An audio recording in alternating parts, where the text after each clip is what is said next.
en la Corriente Federal de Trabajadores, por la soberanía energética argentina. Sé parte de la comunidad radiográfica. Sé parte de la comunicación popular. Somos un medio cooperativo autogestionado. No tenemos jefes, no tenemos patrones, tampoco dependemos de los grandes intereses corporativos. Porque vos nos conocés y para que sigamos potenciando la comunicación popular, sumate a la comunidad radiográfica. Todos los lunes a las 22 horas por Radiográfica, en mi barrio no había kiwis. Un lugar, un tiempo, una hora para que la señal del GPS se pierda y haya que preguntar en las esquinas cómo llegar. Una hora sin contacto con nada que no sea real. Un programa para escuchar y reflexionar. En mi barrio no había kiwis. La radio que se escucha. Nada que ver con nada. Y eso no es poco. La Gráfica Cultural. Industria de artistas. Una fábrica recuperada. Industria de la cultura. Un espacio cultural. Es un lugar en manos del trabajo, del pueblo organizado y del barrio de La Boca y Barracas. Un polo para todos en el sur de la ciudad de Buenos Aires. Seguinos en Instagram, @lagráfica.cultural. Una matriz productiva nueva. La historia de 20 años vitales del fútbol argentino están en Héroes de Tiento y Héroes en Tiempos Infames, de Carlos Aira. 2 libros, 300 historias y 1300 páginas para comprender el fútbol argentino entre 1920 y 1940. Los ídolos, los grandes equipos, pero también las complejidades de una época que sigue marcando a nuestro fútbol. Lo conseguís en librerías o en la tienda digital de Ediciones Fabro. Si sos técnico o técnica operativo, administrativo, inspector, supervisor o cumplís funciones jerárquicas en la industria del gas natural, tu sindicato es APJ Gas. Representamos y defendemos tus derechos en todo el país. Suma tu voz a la nuestra. Contactate en www.apjgas.org.ar. Un bar en Palermo donde el baño es más importante que la cocina. Gente que comete errores al consumir una mandarina. Gente que cree que la reforma laboral lo favorece. Todo eso y mucho más en... Total la normalidad. Un show de humor sobre la vida cotidiana en tiempos de anormalidad. Viernes 27, La Flor de Barracas. Entradas con 2x1 para todos. En Paz Line o llamando al 11 35 90 57 45. Viernes 27, La Flor de Barracas, 2x1 para todos. Hace bien. El nuevo show de Adrián Stoppelman. Entradas por Paz Line. Los trabajadores estatales tenemos un gremio que nos defiende. AT Capital volvió a enamorar. Búscanos en las redes como AT Capital. La refundación está en marcha. Sumate a AT Capital. Hola, soy Guillermo Quiroga y los invito todos los miércoles a las 21 horas a compartir charlas, cuentos, poemas y la mejor música. Porque queda la palabra. Todos los miércoles a las 21 horas queda la palabra. La Gráfica. FM 89.3. Suena la comunicación popular.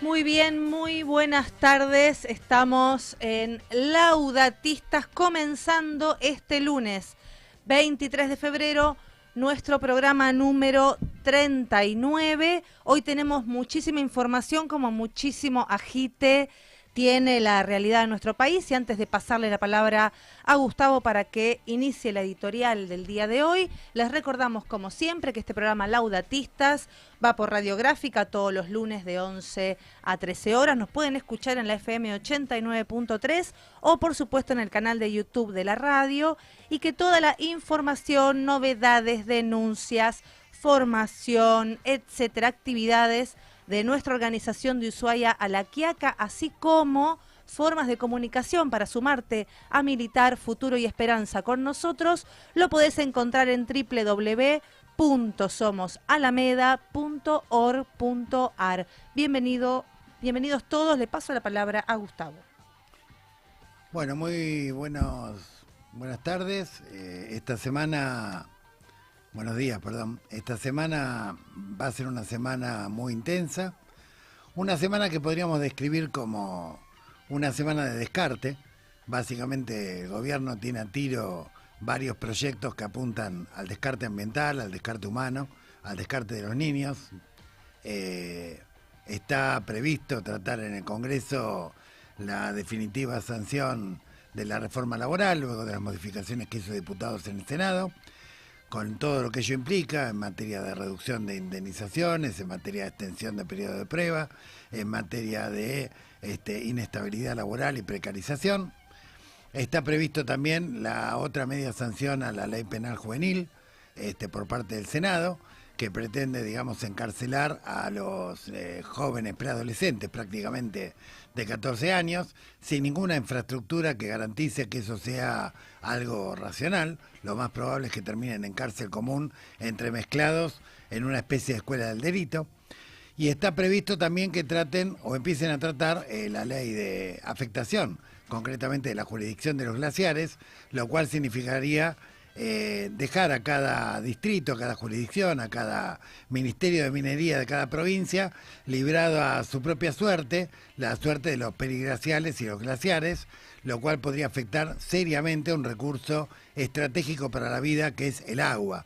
Agua que ya se está afectando en Mendoza, con proyectos como el de la minera San Jorge, que obviamente un proyecto que flexibiliza las condiciones de protección de los glaciares, como vamos a ver en el transcurso del programa de hoy, naturalmente apunta a este descarte.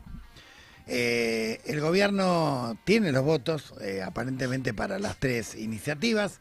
A esto le podemos agregar una cuarta medida que tiene que ver con el desfinanciamiento y abandono del SISU, que deja, digamos, a 5 millones de personas de barrios de emergencia, digamos, sin posibilidad de poder urbanizar sus respectivos barrios, y deja más de 250.000 de mujeres sin trabajo, obras completamente paralizadas, con lo cual, si tenemos que buscar un común denominador de las iniciativas que toma el gobierno, son todas de descarte.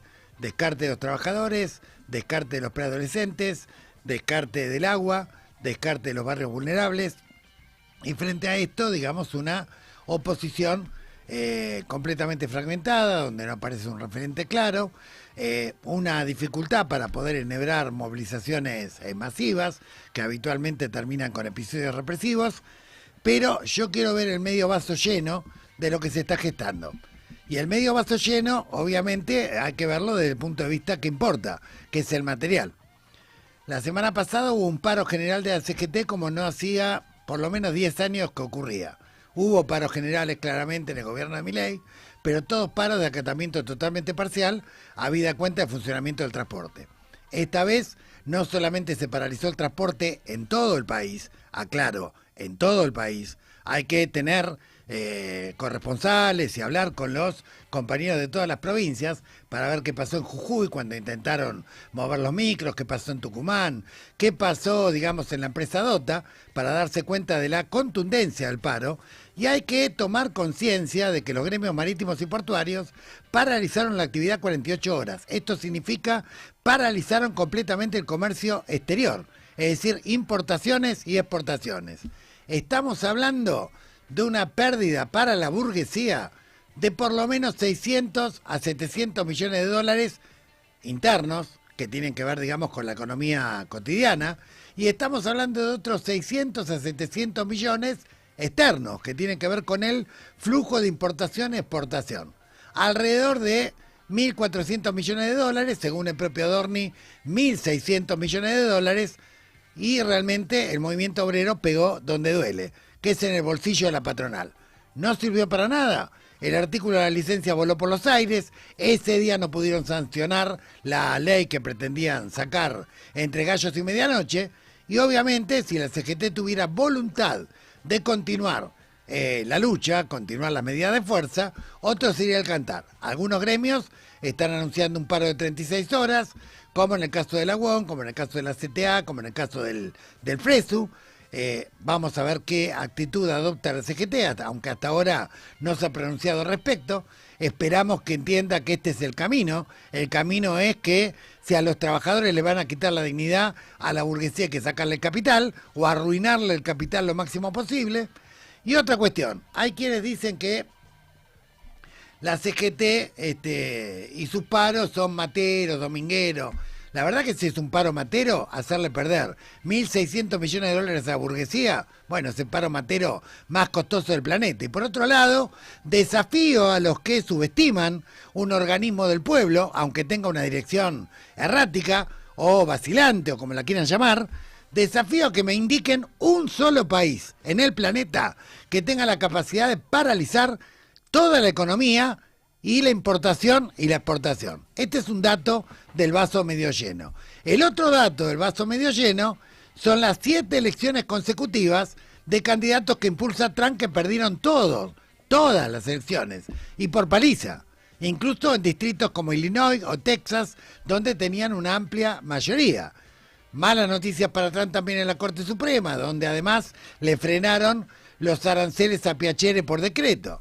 Malas noticias en las encuestas, que indican que hoy tiene un nivel de impopularidad del 60%, con lo cual está caminando hacia elecciones intermedias en la cual puede perder en el Capitolio la mayoría, y esto podría complicarlo incluso en términos de un impeachment, y ni hablar cuando todavía, cuando se revele lo que falta todavía de los archivos de Epstein.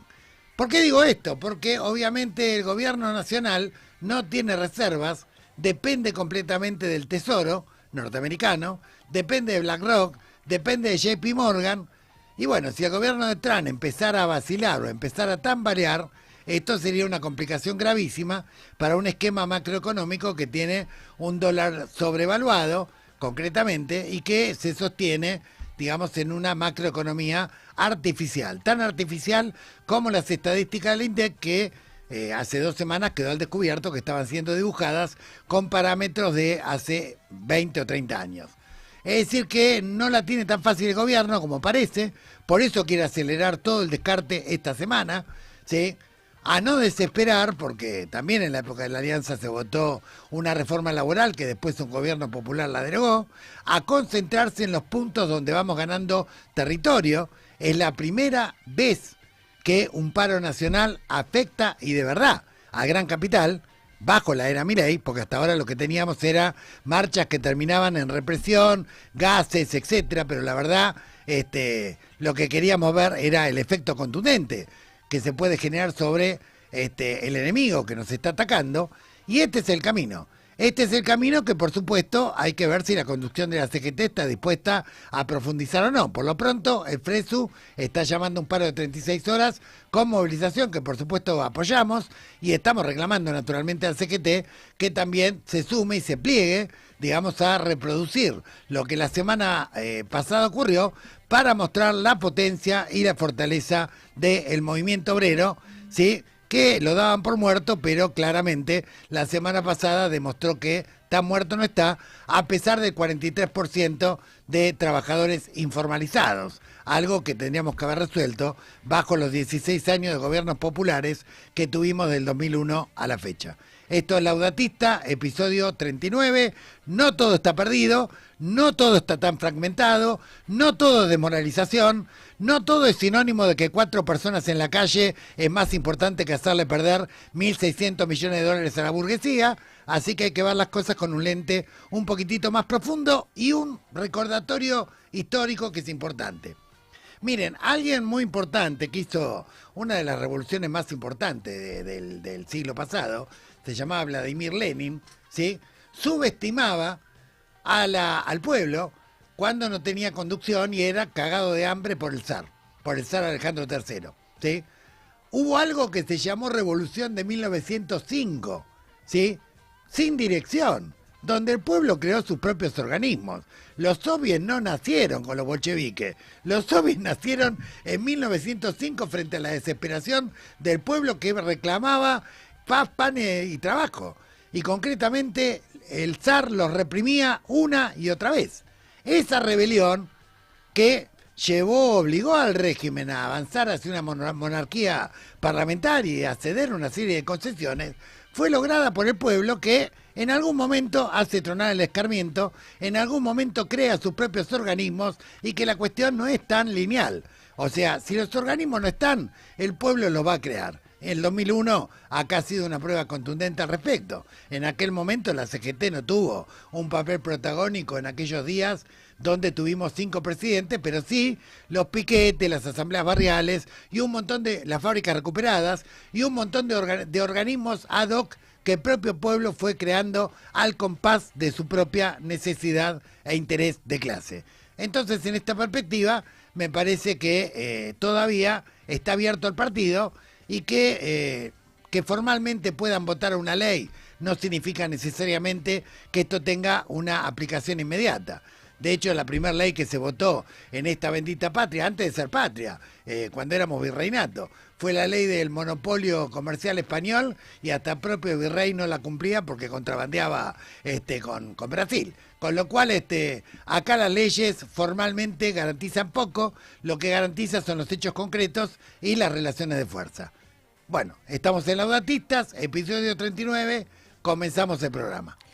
Muy bien, muy claro todo lo que está en juego en este tiempo y me parece interesante esto de señalar también la parte del vaso medio lleno, ¿no? Y la parte de que no es que ya estamos sepultados, porque a veces te pegan tanta trompada una tras de la otra que quedás medio atontado. Así que eso de poder recuperar la confianza en la unidad y en las propias fuerzas de nuestro pueblo es fundamental. Pero para continuar profundizando en este caso alrededor de la cuestión reforma laboral, ya tenemos conectado a Matías Cremonte. Matías Cremonte es abogado laboralista, es el presidente de la Asociación Latinoamericana de Abogados Laboralistas, es un compañero experto en Derecho al Trabajo y por supuesto un compañero vinculado a las centrales obreras, a los sindicatos, a la defensa de los trabajadores.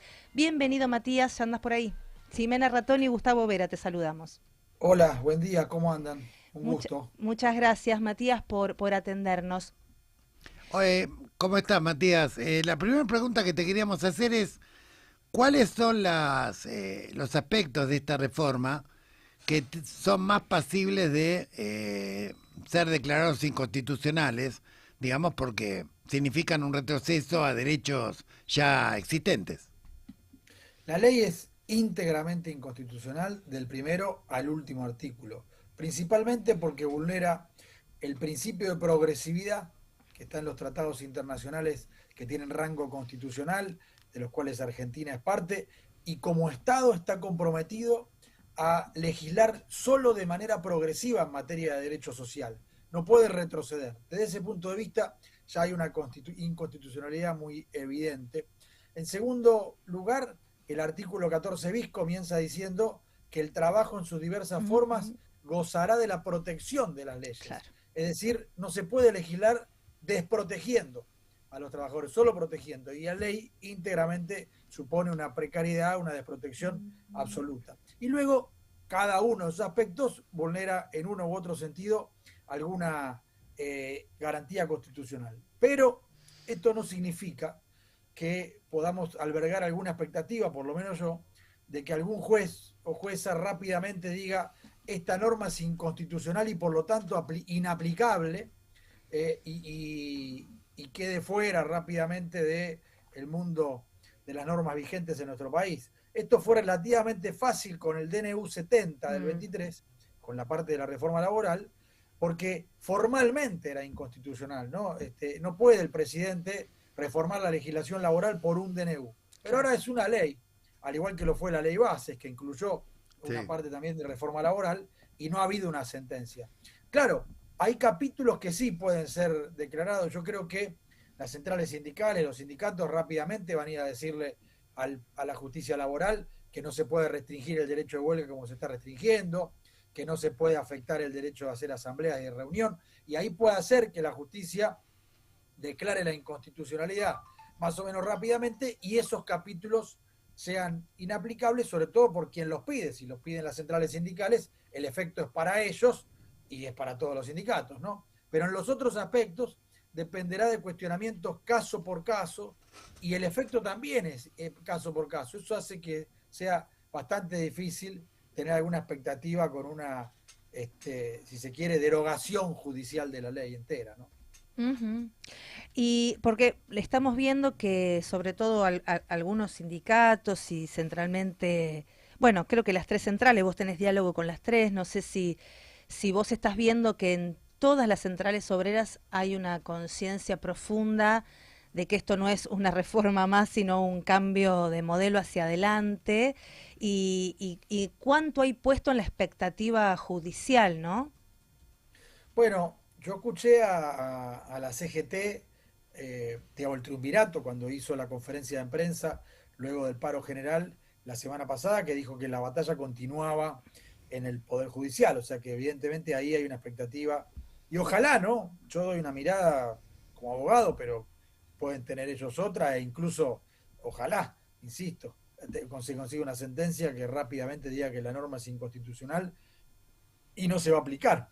Pero las otras centrales y otros sindicatos, otros espacios que se fueron reconfigurando en este tiempo, me parece que no están con las expectativas en eso, y sí, aún, en un plan de lucha. Es decir, todavía hay un sector que está planteando hacer una huelga por 36 horas cuando se trate ahora de nuevo en el Senado, movilizar nuevamente.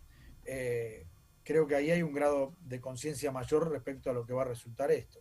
Perfecto. Así es, lo acabamos de mencionar justamente esto, y dos preguntas. Primero, ¿qué pasa con los que tienen ya derechos adquiridos, digamos? ¿Esto se aplica retroactivamente? Y segundo, en el caso de apelar, digamos, a la justicia, en el marco de que la ley también implica un traspaso, o prevé un traspaso de la justicia laboral al fuero de la ciudad, ¿en qué justicia se va a dirimir este conflicto?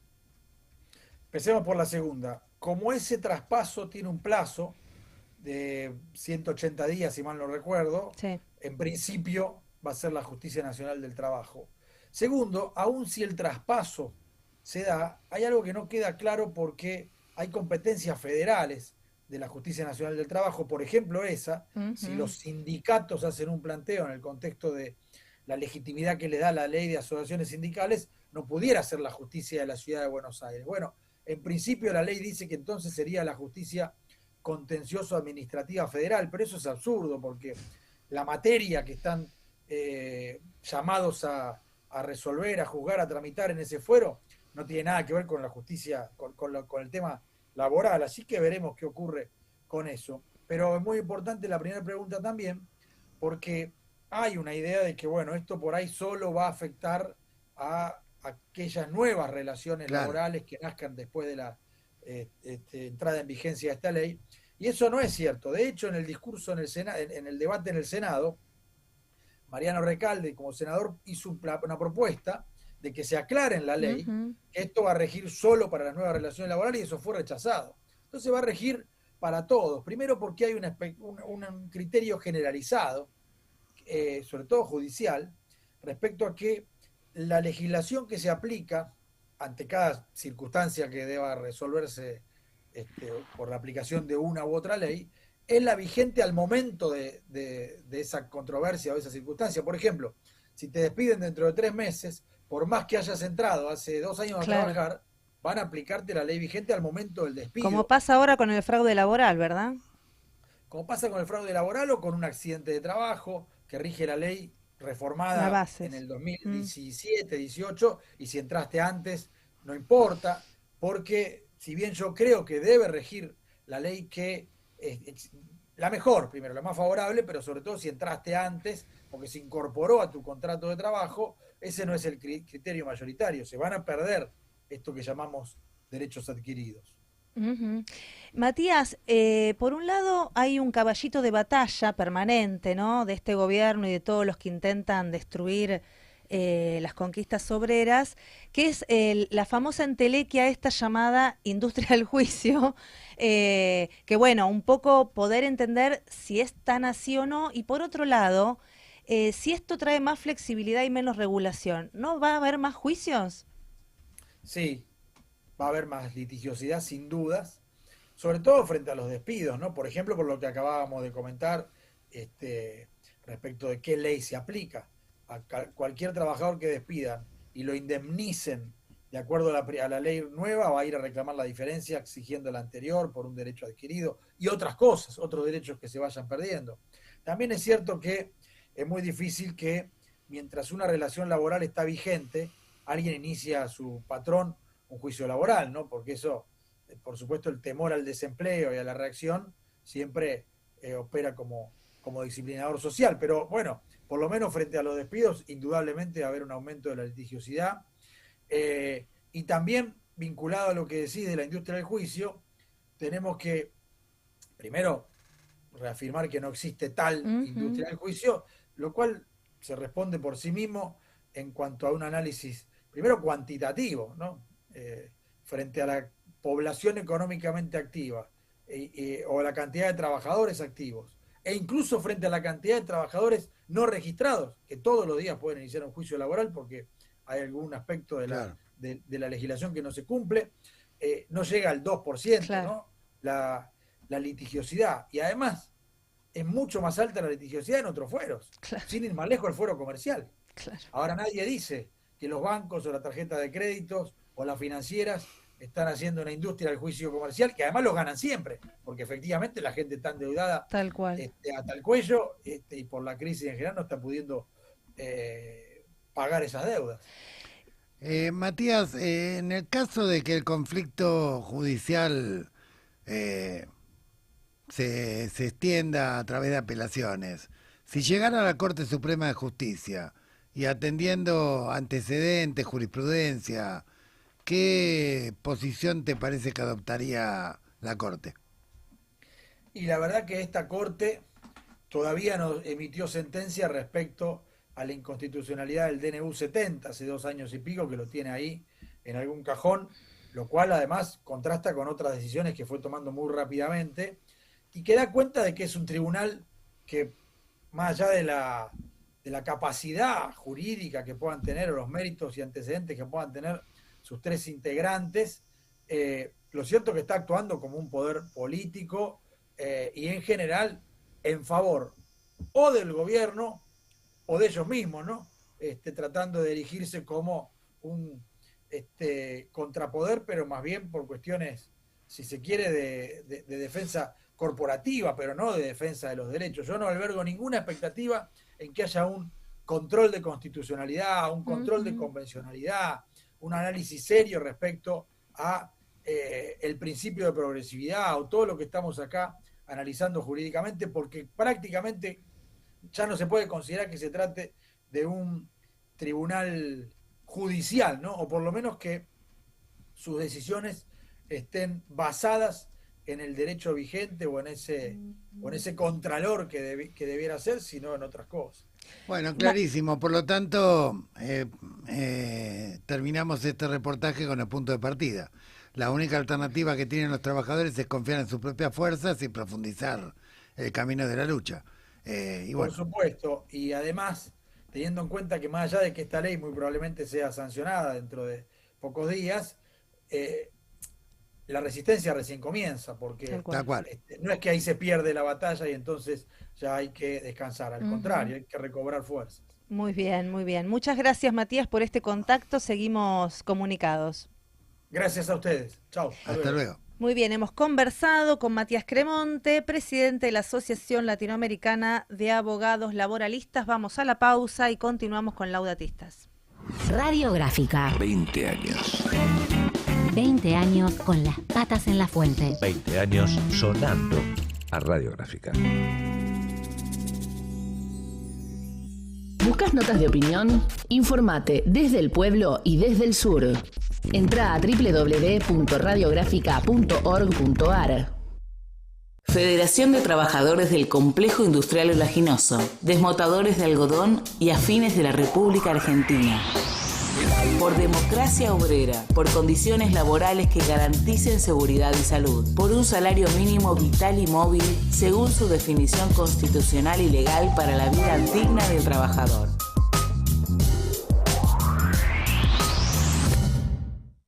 Suscríbete a la comunidad Radiográfica. Ingresá a www.radiográfica.org.ar y potenciá la comunicación popular. Comunidad Radiográfica. Sumate.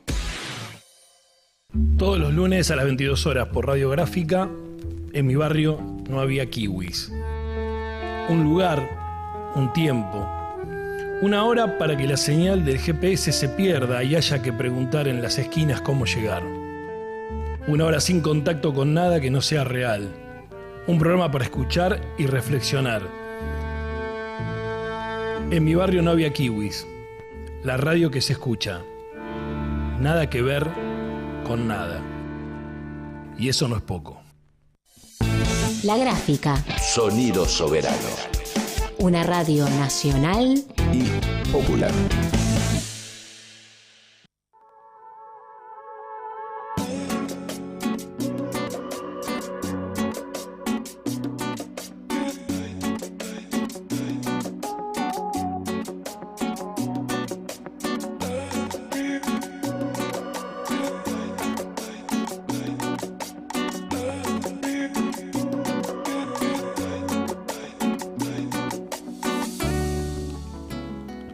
Continuamos en Laudatistas.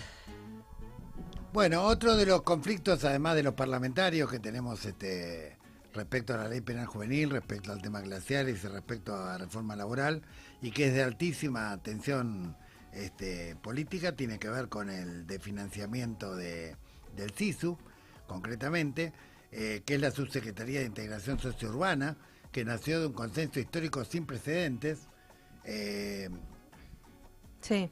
Bueno, y que en este momento hay un desfinanciamiento que implica una violación a la ley 27.453 y que en la práctica significa que va a dejar a los barrios de emergencia sin los proyectos de urbanización que estaban previstos, a más de 250.000 mujeres sin empleo, concretamente, y va a condenar al descarte, digamos, a estos barrios vulnerables, a los cuales de alguna manera la ley de 2018 y el SISU pretendían rescatar.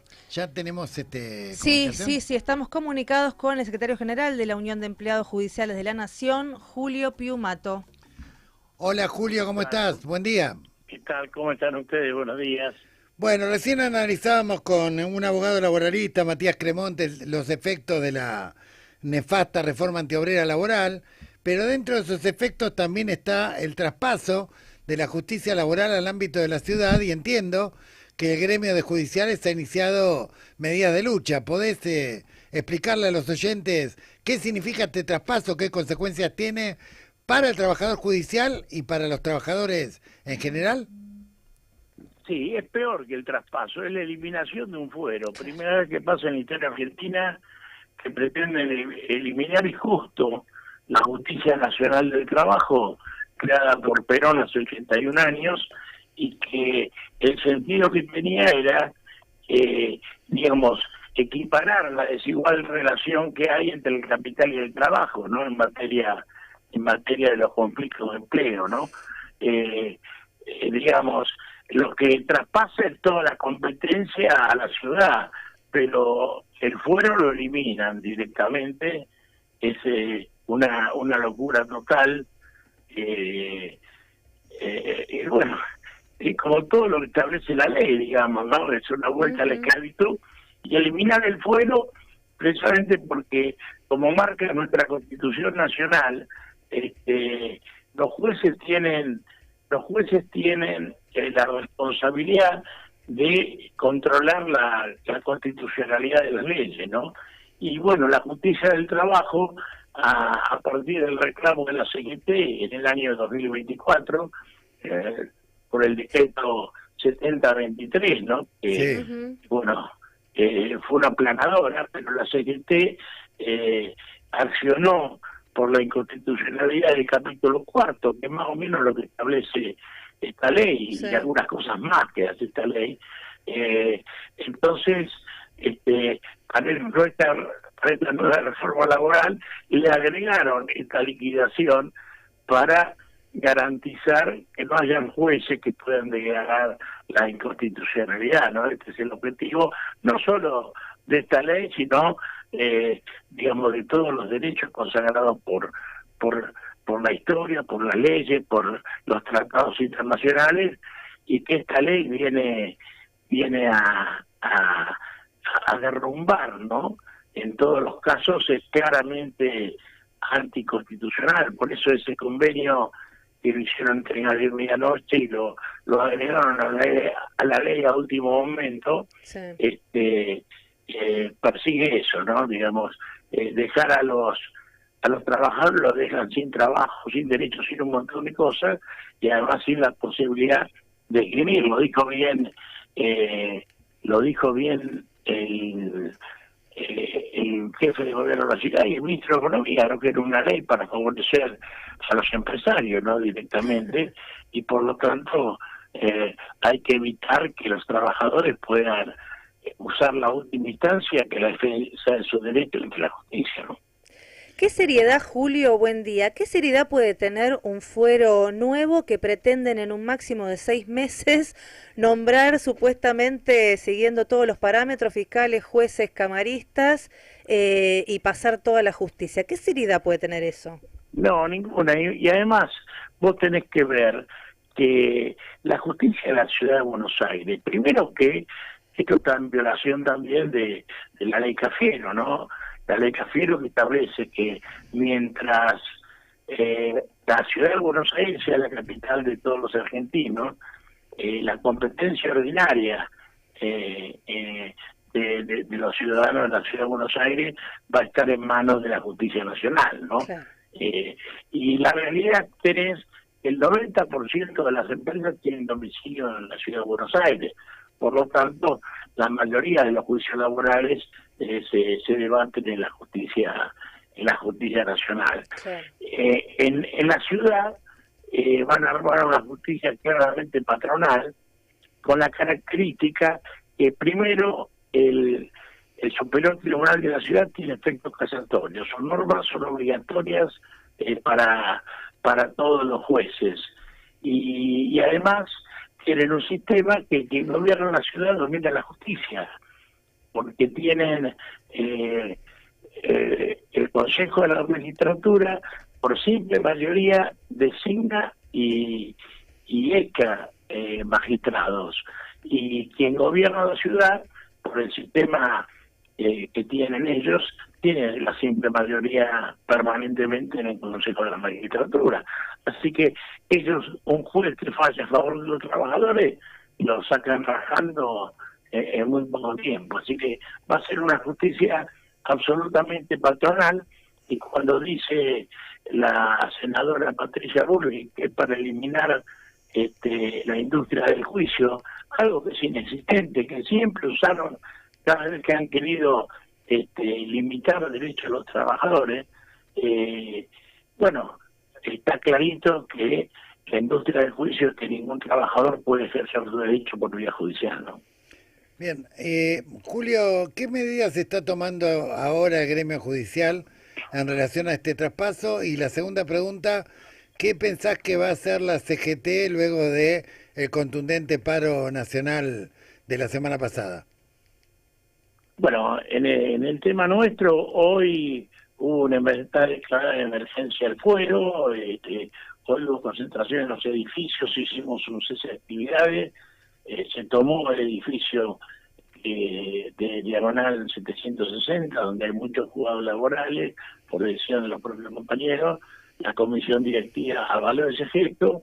Hacia ahí marcharon la gente de todos los edificios del fuero, hicimos un acto, y ahí resolvimos convertir ese cese de actividades en un paro para todo el día de hoy. Mañana está previsto un paro nacional por esto del fuero y por otras cuestiones, donde va a haber movilizaciones en todo el país, y acá en Capital vamos a hacer el acto principal, una movilización al Palacio de Justicia. Todos los fueros, no solo laboral, ¿no? Bien. Así que, y bueno, después las medidas van a seguir. La gente está absolutamente escandalizada con eso y dispuesta a luchar, ¿no? Hoy la consigna era el fuero se defiende, ¿no? ¿Cuántos trabajadores son, Julio, implicados? Hablando concretamente trabajadores, sin los magistrados son prácticamente 1.600, y contando los ministerios públicos, la Fiscalía Laboral y todo, sí, serán cerca de 1.700. Bien. Bien. Y Julio, otra pregunta. Y lo de la CGT, estamos muy enfrascados en esto. Calculo que entre hoy y mañana va a haber reunión de la CGT, donde, digamos, cada gremio está debatiendo las medidas y, bueno, vemos cómo se sintetiza esa protesta por esta semana, ¿no?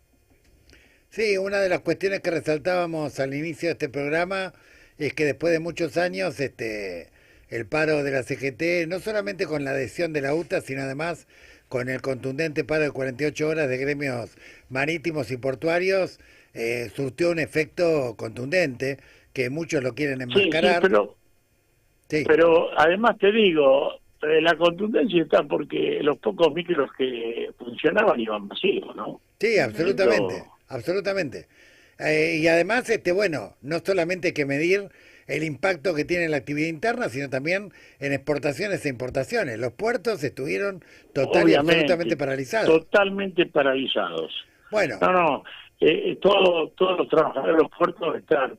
Bueno, porque lo que pasa es que esta reforma es esclavista en todo sentido, se lleva el fuero laboral en nuestro caso, se lleva los estatutos de un montón de ustedes, de los periodistas y de un montón de sectores, de viajantes, de un montón de... Bueno, es como una planadora a la historia de dignidad del derecho laboral en la Argentina, ¿no? ¿Y qué opinás de aquellos gremios que están, como la UOM, por ejemplo, que están planteando que hay que profundizar las medidas de fuerza en los próximos días? Y bueno, pero la UOM había convocado una movilización el otro día y no hubo mucha gente con el paro. Todo es válido si la decisión de la gente, cada uno está tomando su postura, ¿no? La idea de este paro era hacer sentir ese efecto que vos decís que se sintió, ¿no? Y en función de una realidad que es cambiante en el humor. Vos fíjate, esta reforma se apuraron a hacerla, digamos, con el termómetro de la sociedad, estaba pensando en otra cosa, y cuando empezaron a tomar conciencia de lo que significaba, el humor en general cambió, por eso el paro tuvo un éxito total, incluso tuvieron que sacar el disparate de las enfermedades, que no es que se les cayó, lo tenían puesto, ¿no? No, claro. Y bueno, poco a poco van a ir apareciendo otras cuestiones, ¿no? Yo el sábado en un colega de ustedes recordaba con esto del banco de horas, recordaba que salió por las redes también un sketch de Olmedo, ¿no? De Rondán, que eran 18 horas, decía, no, que te vas, te quedás,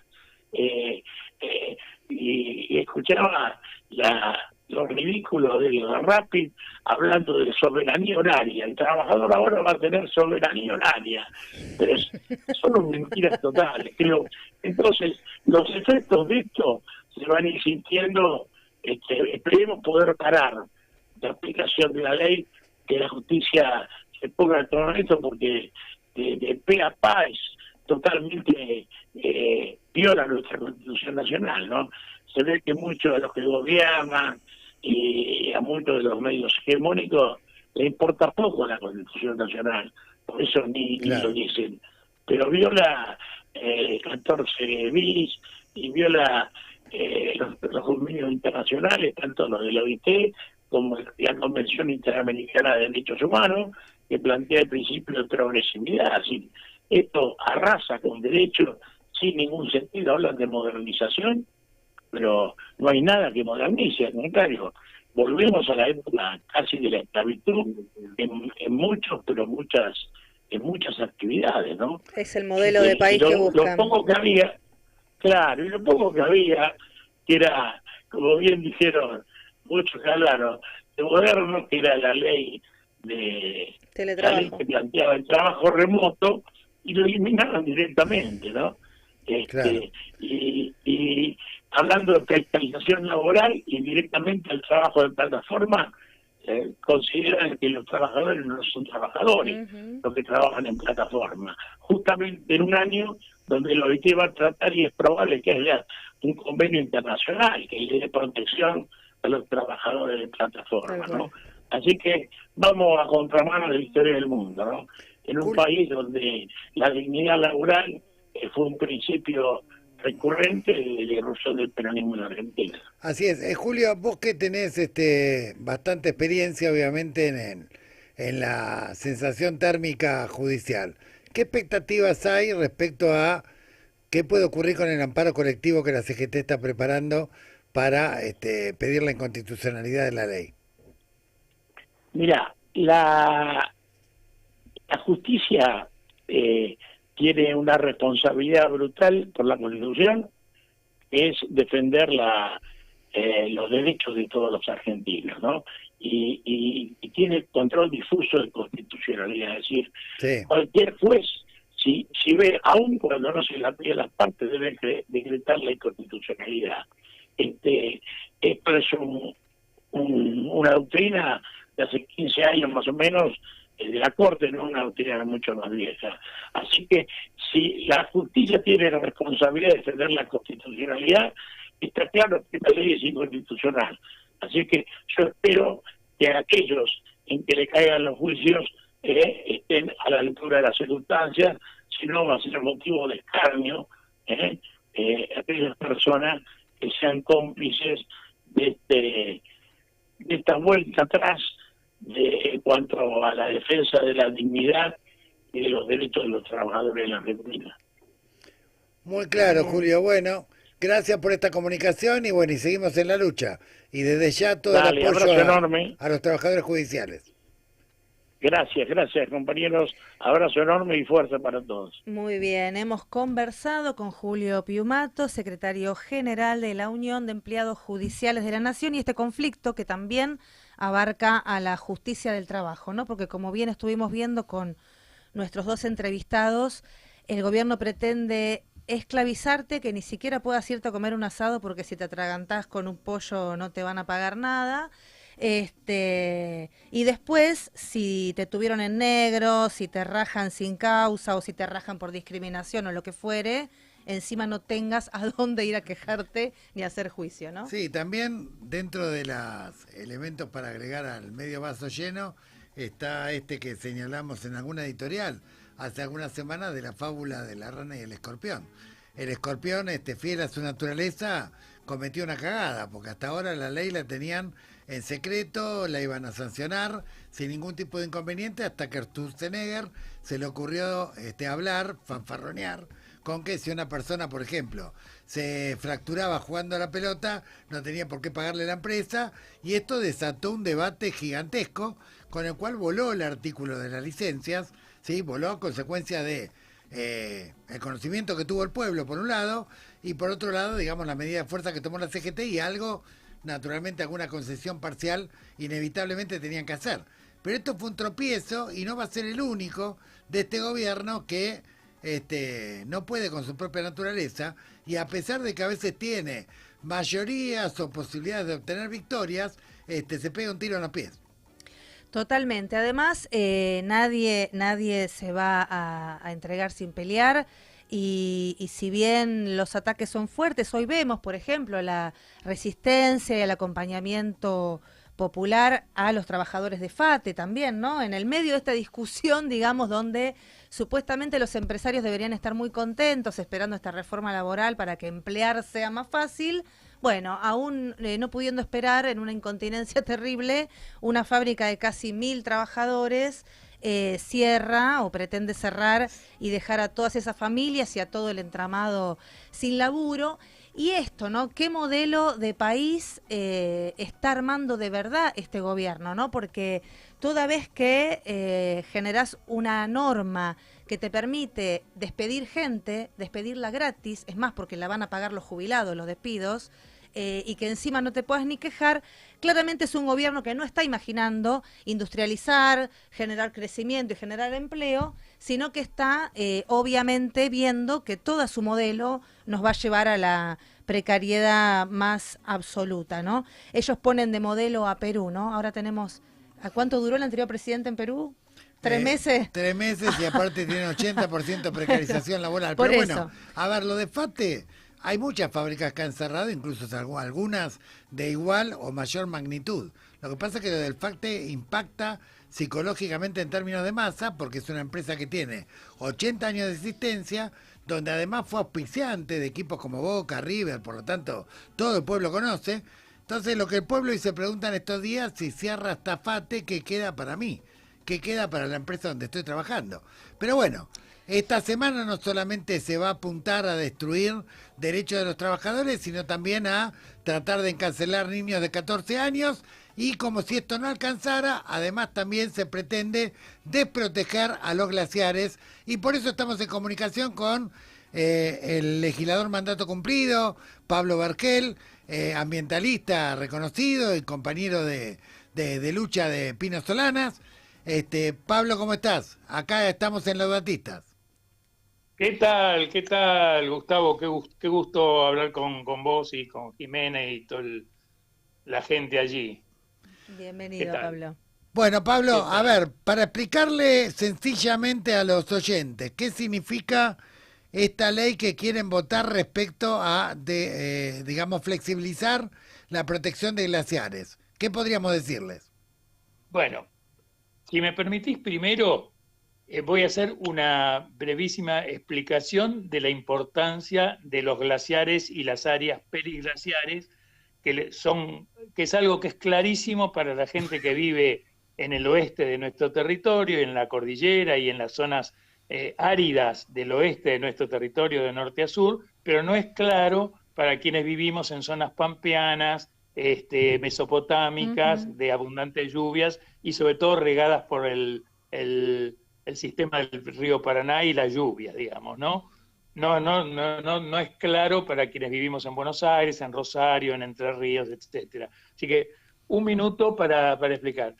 Los glaciares son la acumulación en forma de hielo de la nieve que cae anualmente y que en la época de verano, en la época que la tierra se calienta, se van descongelando, descongelando y alimentando los ríos, los arroyitos, las fuentes de agua, las nacientes de los ríos que atraviesan desde el oeste hacia el este nuestro territorio, sobre todo las provincias más del oeste que son bastante semidesérticas, como Mendoza, San Juan, Neuquén, Chubut, Río Negro, Santa Cruz, digamos, La Rioja, Catamarca, en fin, todo de norte a sur, nuestro país tiene una zona semidesértica, digamos, es como una diagonal que cortar el país, digamos, ¿no? De norte a sur,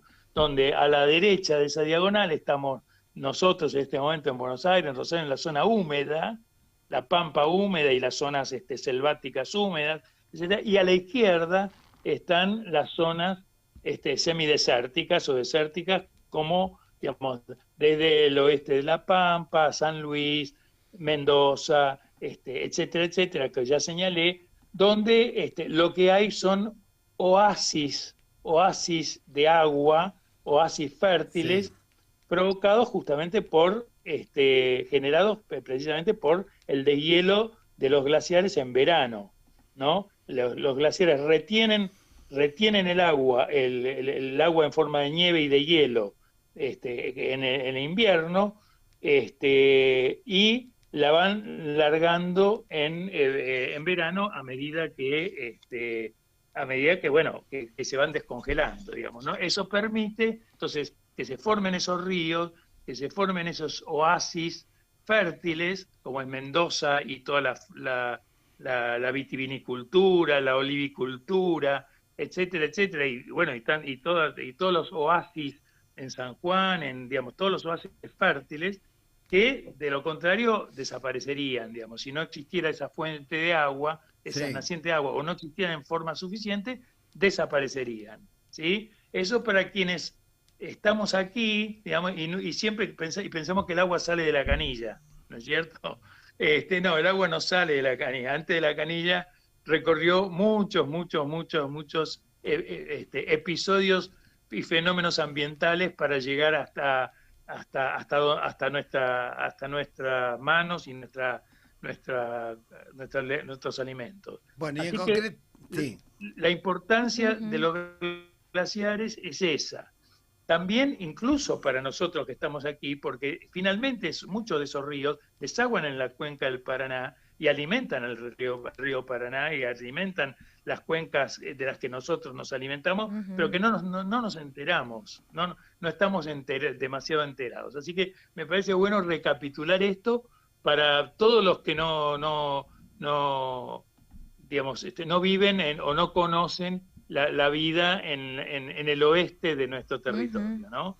Bueno, dicho esto, hay que hablar de glaciares, que son esas cumbres blancas de hielo y nieve, muy hermosas, y las áreas periglaciares, que no se ven blancas, pero sino que están mezcladas con tierra, con canto rodado, con piedras, y que son muy amplias, pero que contienen mucho hielo, es como hielo tapado por tierra o entremezclado con tierra, pero que contienen muchísimo hielo y que funcionan de la misma manera.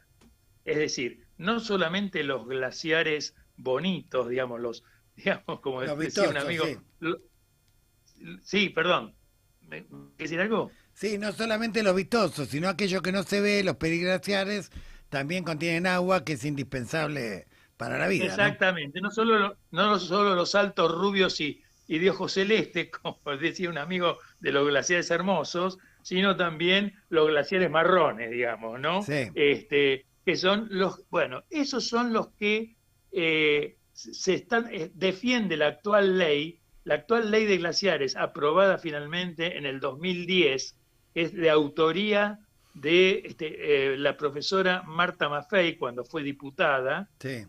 Marta Maffei fue la secretaria general del gremio docente, luego subsecretaria general de la CTA, la inspiradora de la Carpa Blanca. Muchos porteños se acordarán de la Carpa Blanca, que estuvo casi 2 años ahí en Plaza Congreso, en luchas por los docentes, pero también fue la inspiradora y la autora de la ley de glaciares, que primero en el año 2007 y en el 2008, cuando se aprobó por unanimidad por primera vez, Cristina Kirchner en ese momento la vetó a las 4 horas de haber salido, llamado mediante de el gerente general de la Barrick Gold, Peter Moon, un canadiense, Sí. Que presionó, pero como eso provocó muchísimo revuelo, se volvió a replantear la ley y ahí sí se aprobó en 2010 y Cristina no la volvió a vetar y es la ley que nos rige actualmente,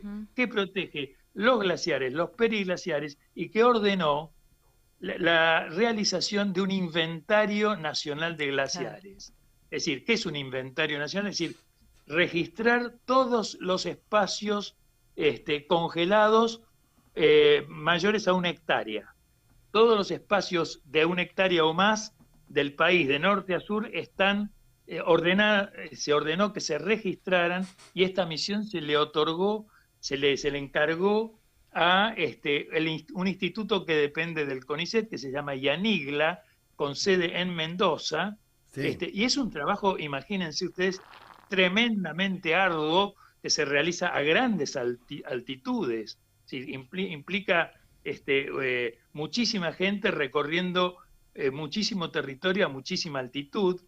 Sin embargo, se registraron los glaciares y los periglaciares de todo el territorio nacional, que son los que sobre los cuales está prohibido realizar cualquier actividad que pueda destruirlos o ponerlos en peligro. Cualquier actividad industrial, minera, turística, caminos, o obras públicas que los puedan deteriorar, etcétera, etcétera. No se puede realizar nada que pueda deteriorar los glaciares o los periglaciares, porque se los protege como fuentes de agua y por lo tanto fuentes de vida humana y natural para los que vimos, los que viven en esas regiones, los que vivimos también aquí, porque como dije, llegan hasta aquí los ríos que se originan en esas zonas, y fundamentalmente para las futuras generaciones, ¿no? Y lo que pretende, si mal no entendí, lo que pretende esta ley es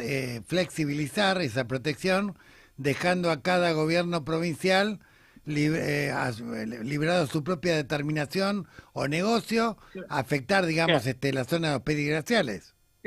Claro. La ley que existe actualmente, para no confundirnos de leyes, la ley que está vigente es la de que hizo Marta Maffei, que está vigente en el 2010, que prohíbe hacer cualquier actividad. Exacto. Cualquier actividad, y se llama de presupuestos mínimos. Las leyes de presupuestos mínimos que existen para el caso de glaciares, para el caso de bosques, para muchos otros temas ambientales, son los mínimos que se tienen que cuidar por legislación nacional. Las provincias lo que pueden es incrementar la protección, pero nunca disminuirla. ¿Qué es lo que propone, en cambio, la ley que está mandando el gobierno de Milei?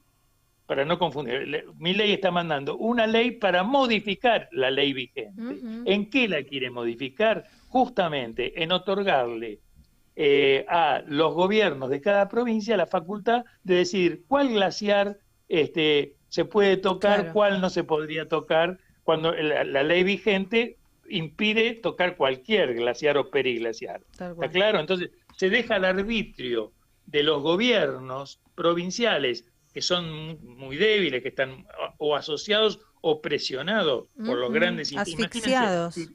O financiados o cooptados.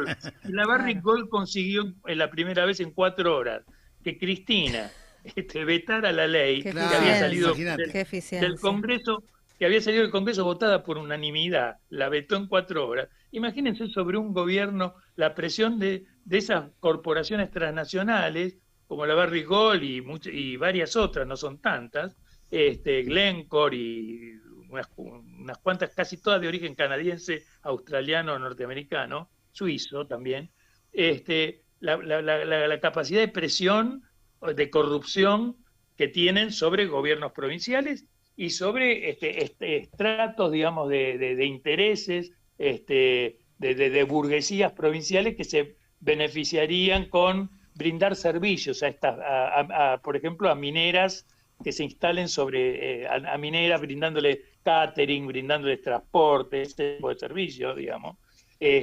Algunos empresarios locales, provinciales, se beneficiarían, y esos son los que están empujando, digamos, para que esta ley que manda Milei se apruebe, y también la corrupción directa, digamos, de funcionarios, legisladores y demás. Así que, bueno, la oposición en esas provincias es del 100%, diría, no puedo decir, no se ha hecho pero si se hiciera un plebiscito sería de más del 90% en contra de que se modifique la actual ley y se relativice y se otorgue a los gobiernos provinciales la facultad de decidir que se puede hacer una minera encima de un periglaciar, argumentando que ese periglaciar no es importante para alimentar cuencas, las cuencas hídricas, los ríos, digamos, ¿no? No solo las poblaciones, sino más de 500 científicos han producido un documento importantísimo en contra de la modificación de esta ley. Las más importantes organizaciones no gubernamentales ambientalistas del país están trabajando y divulgando con documentos muy detallados, y ahora se agregó nada menos que la Comisión Episcopal. El Episcopado argentino acaba de sacar muy contundente el documento, muy importante, que es importante difundirlo.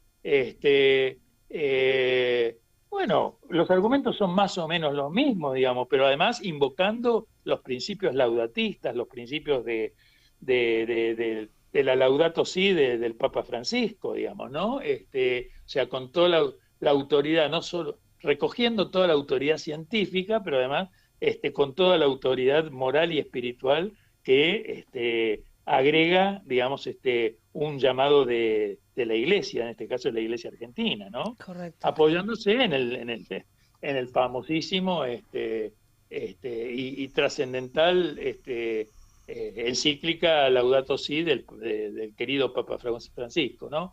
Entonces, bueno, el jueves se estaría tratando en el Senado el proyecto de ley que mandó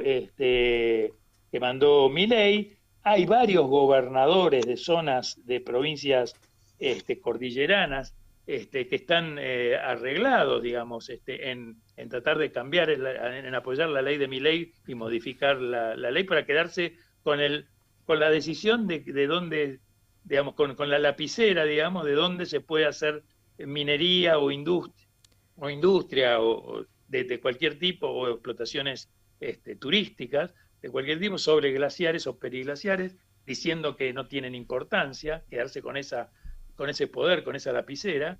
Sería la media sanción este jueves, ¿no, Pablo?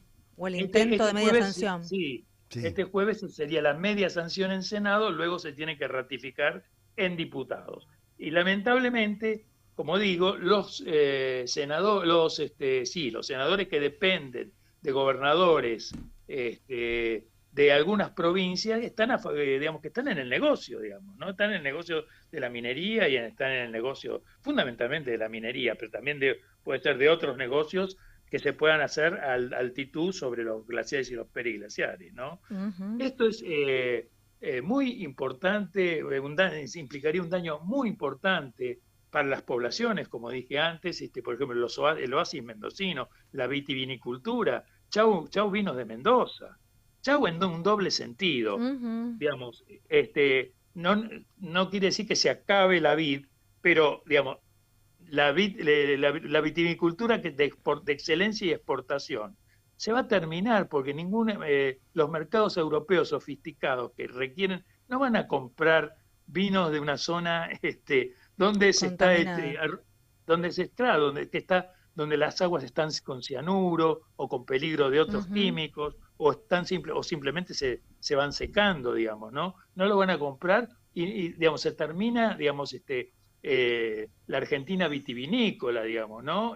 Por ejemplo, la olivícola, etcétera, etcétera, digamos, ¿no? Se terminan formas enteras de vida y de cultura, digamos, que tienen generaciones y generaciones, ¿no? Está clarísimo. Así que, no sé si queda claro, así que queda claro y la batalla recién comienza y la verdad que tu explicación fue bastante sintética, didáctica para que el pueblo empiece a tomar conciencia. Todavía nos quedan un par de días para seguir batallando. Nosotros vamos a estar en la calle, uh-huh. Vamos a estar en la calle seguramente el jueves, seguro, quizá el día miércoles también, apoyando, digamos, la actual ley y tratando de bloquear y que se escuche dentro del Congreso y del Senado la oposición ciudadana. Vamos a estar en nombre propio y en nombre de todos nuestros compatriotas del oeste, uh-huh. que no puedan llegar hasta aquí, pero que en sus propias provincias hay manifestaciones de miles, digamos, sí, ¿no? Sí. Lo que pasa es que están tapadas por los medios. Como ocurre en Mendoza, tal cual.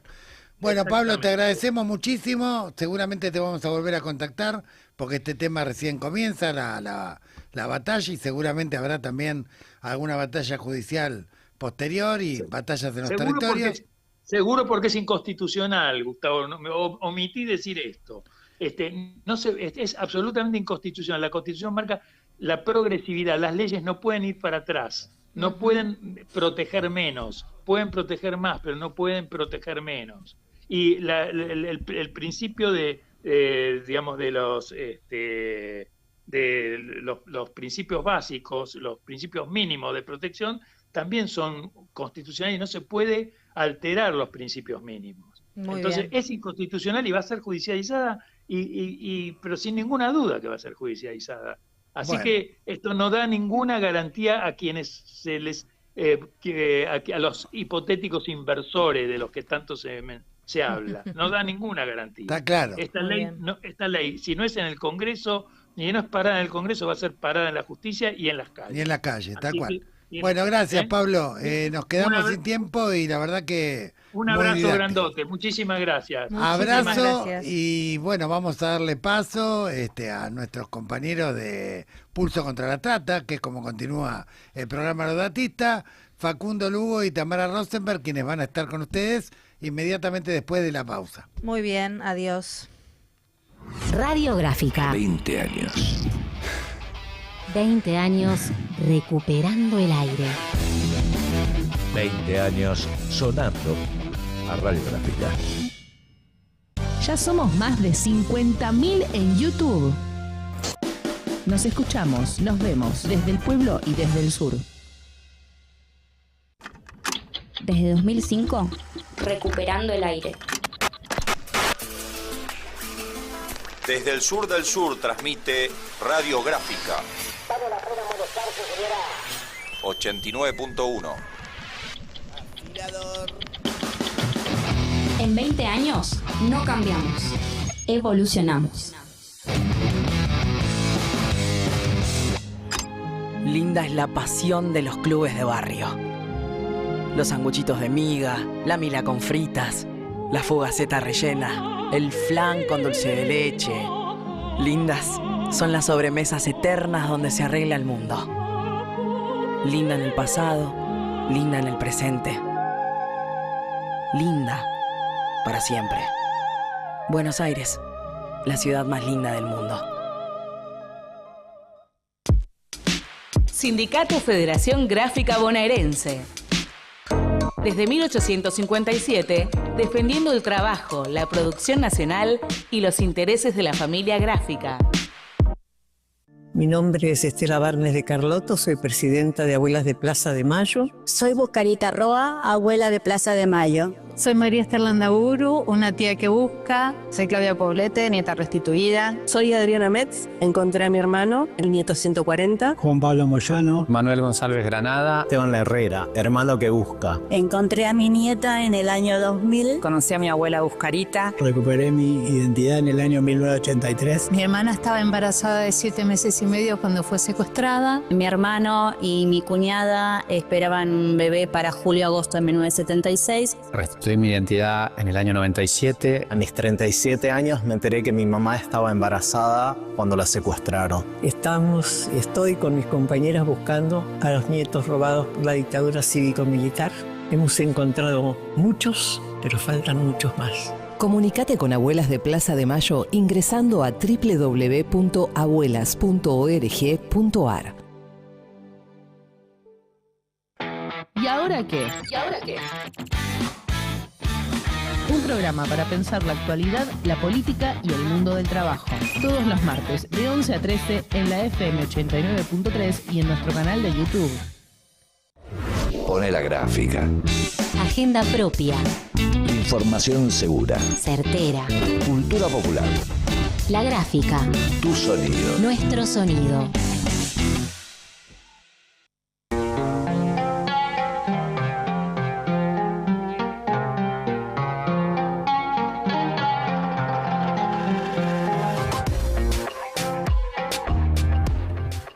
Bueno, y seguimos con Laudatistas, pese a que cambian las caras, efectivamente sigue siendo el mismo programa, el programa de la Alameda. Hace 3 programas venimos contando y compartiendo este segmento que denominamos Pulso contra la Trata, que a su vez tiene vinculación con el boletín que semanalmente estamos editando y llega a cientos de personas, organizaciones, dirigentes, legisladores de todo el país. Así que bueno, un poco a raíz de la publicación de ese boletín oficial, Pulso contra la Trata, sumamos este segmento en el programa Laudatistas. Como ya hace 3 lunes me está acompañando Tamara. ¿Cómo estás, Tamara? Buenos días a todos. Bueno, y la idea es que este segmento tenga un eje un eje por programa, y en este caso vamos a trabajar o vamos a tratar de conversar. De hecho, en un ratito vamos a estar hablando con Alejandra Mángano, que es fiscal federal y cotitular de la PROTEX, la Procuraduría de Trata y Explotación de Personas, y en particular lo que vamos a tratar de profundizar es lo que tiene que ver con trata de personas y virtualidad.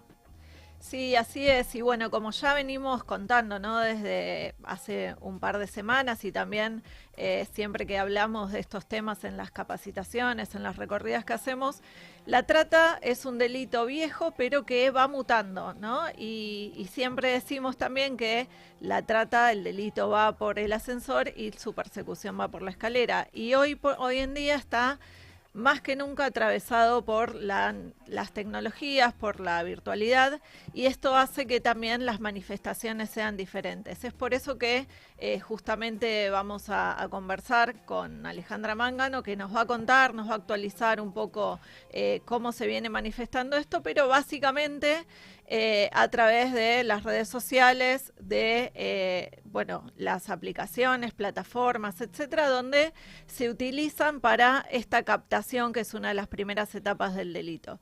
Creo que ya la tenemos a Alejandra en línea, así que le damos la bienvenida y vamos a conversar un poco con ella. Buenos días, Alejandra. Hola, ¿cómo estás? ¿Todo bien? Todo bien.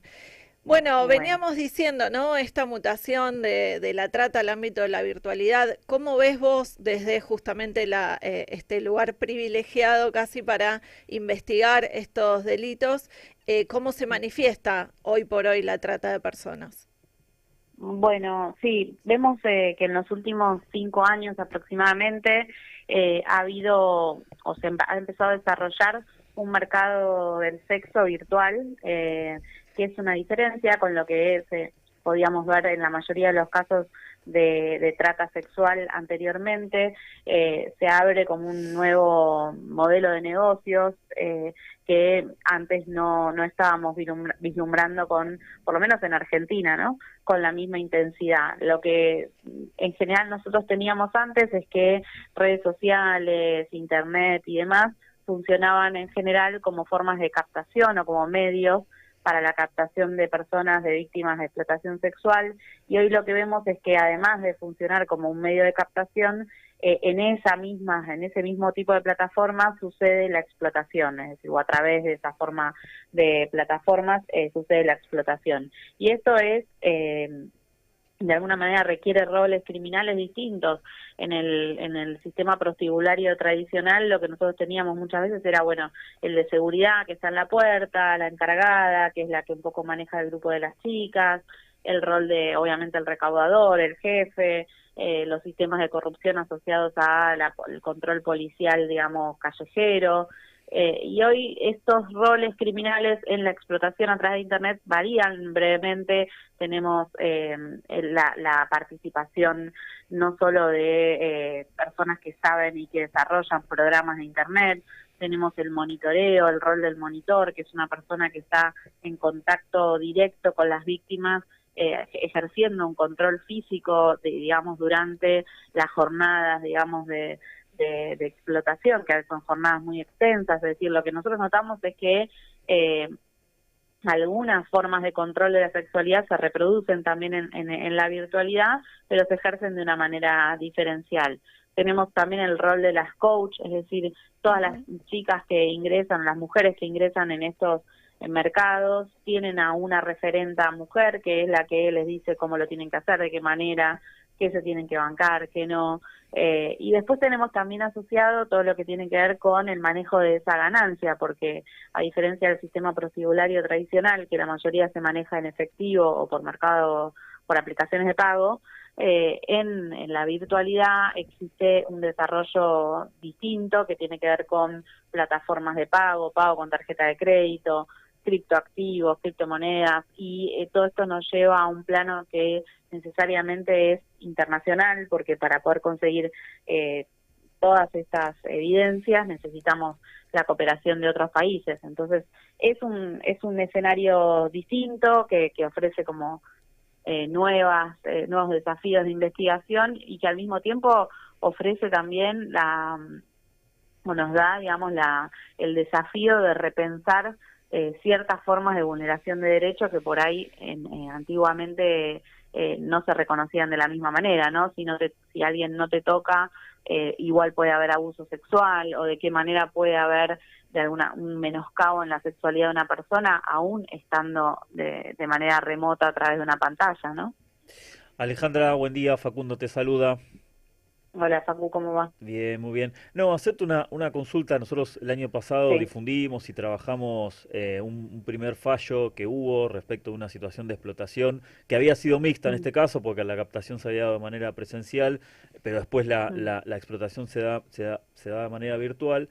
Pero bueno, justamente el fallo lo que desarrolla es un poco esta idea del control, porque la primera, uno entiende, o la primera impresión es que esta modalidad de explotación sería, digamos, no de tanto control, de tanto sometimiento, y sin embargo, a partir de las condiciones que se dieron en este caso concreto, bueno, el fallo explica que la coacción, la coerción y el sometimiento era igual o incluso peor que con el modelo más tradicional. Esto ustedes lo empiezan a ver como un patrón, que este control es mucho más exhaustivo, inclusive que si se diera de manera presencial o de manera física. Mira, nosotros lo que sí podemos ver es, ese fallo es un fallo, como vos bien decís, donde también había prostitución presencial, es decir, la explotación se daba en un contexto virtual y presencial, pero después tenemos otros casos con un alto grado de avance en el Poder Judicial, en donde la explotación fue solo virtual. En lo que tiene que ver con el control, es decir, el rol del tratante en toda la cadena de la explotación, en el sistema prostibulario tradicional y en el virtual, siempre es un rol que es a demanda, ¿no? Es decir, la coerción se ejerce en la medida en que esto es necesario para cumplir con el negocio. Lo que nosotros sí podemos ver, a diferencia del sistema prostibulario tradicional, es que hay muchas mujeres que ingresan en esto pensando que lo que van a hacer es más leve o no es lo mismo que la explotación sexual presencial, y hay una mayor, de alguna manera, sensibilidad a la hora de notar que sí, que es lo mismo o peor, y entonces la reacción de la coerción es mayor. O sea, hay amenazas, se utilizan medios, se quiere, que son más propios de la trata dura o de la llamada trata dura que del famoso fiolo o el explotador, tradicional. Pero lo que sí nosotros también detectamos es que esto de mayor o menor gravedad es algo que puede ser casuístico.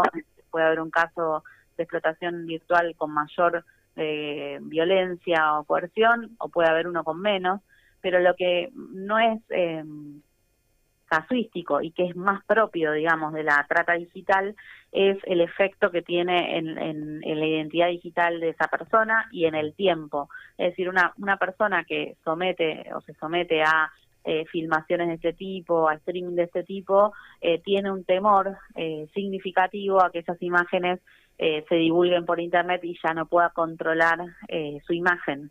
Y esta forma de coerción es muy específica, por ejemplo, también de los casos de distribución de imágenes de abuso sexual infantil, es decir, de la llamada pornografía infantil. Los explotadores juegan con esta idea, es decir, la coerción se ejerce sobre la base de mirá que esto se lo voy a mandar a tus familiares, y mirá que se lo voy a mandar a tus compañeros de la escuela, o mirá que esto se lo mando a tus jefes que no se imaginan que estás haciendo esto, no sé. Claro. Entonces, esa trascendencia que tiene la divulgación de la imagen en internet es como una huella que queda como mucho más rígida y genera un temor o es un mecanismo de coerción muy efectivo, y ese sí es más propio de la explotación, virtual.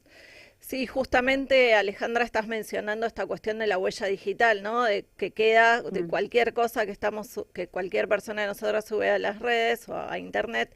Pero lo que te quería preguntar en este sentido era que si vos notás que las consecuencias, ¿no? Sobre todo por esta cuestión, las consecuencias en la vida de las víctimas son más, menos graves, entendiendo, ¿no?, que hay una cuestión individual en todo esto, y si los mecanismos de asistencia o los pocos mecanismos con los que se cuenta hoy de asistencia tienen contemplada estas secuelas, ¿no?, que ya de por sí son graves, pero teniendo en cuenta esto de que van a seguir siendo explotadas hasta los próximos días, digamos.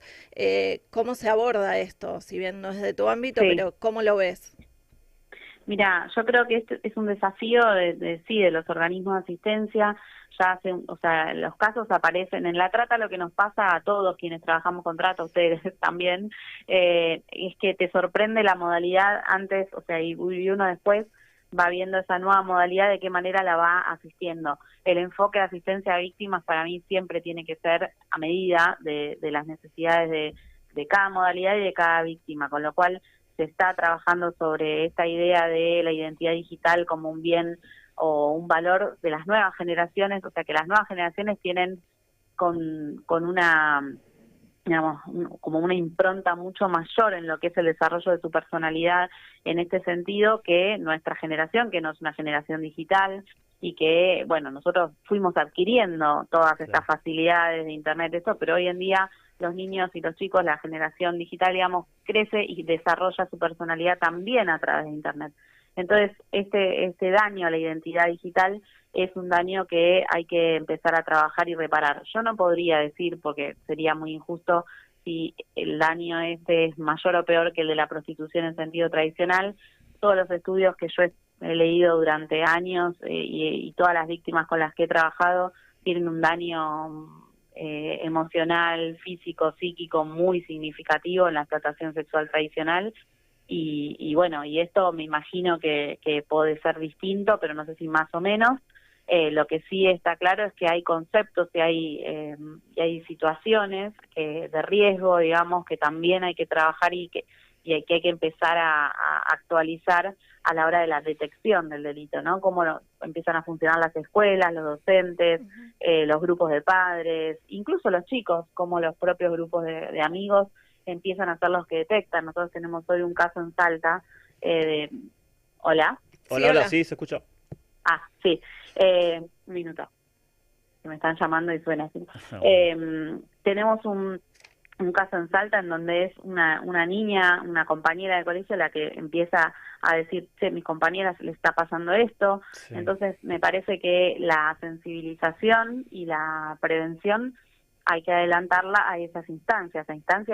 Por ahí uno antes hacía capacitación en trata en tercero, cuarto, quinto año del secundario, y hoy creo que tenemos que adelantarlo al séptimo grado, primer año, aunque cueste, porque por ahí son temas un poco difíciles de abordar en la escuela, pero me parece que es ahí donde hay que apuntar. Bien, sí. Bien. No, y ahí preguntarte, la semana pasada conversamos con tu colega, con Laura Mazzaferri, y nosotros le preguntamos respecto de la legislación si era suficiente, y ella, vinculado al tema de organizaciones coercitivas, nos decía que ponía un poco más el acento en generar una práctica jurídica, ¿no? Que en su momento hubo que también hacer lo mismo con las formas más tradicionales de trata, pero que entendía que con la legislación actual alcanza para poder trabajar respecto a las organizaciones coercitivas, y que era más importante ir generando esa cultura jurídica en los tribunales, en las fiscalías. Vos viendo el tema de trata de virtualidad, ¿considerás que con la legislación actual es suficiente o habría que idealmente ir pensando en alguna modificación de la ley de trata, que es la ley base que tenemos actualmente?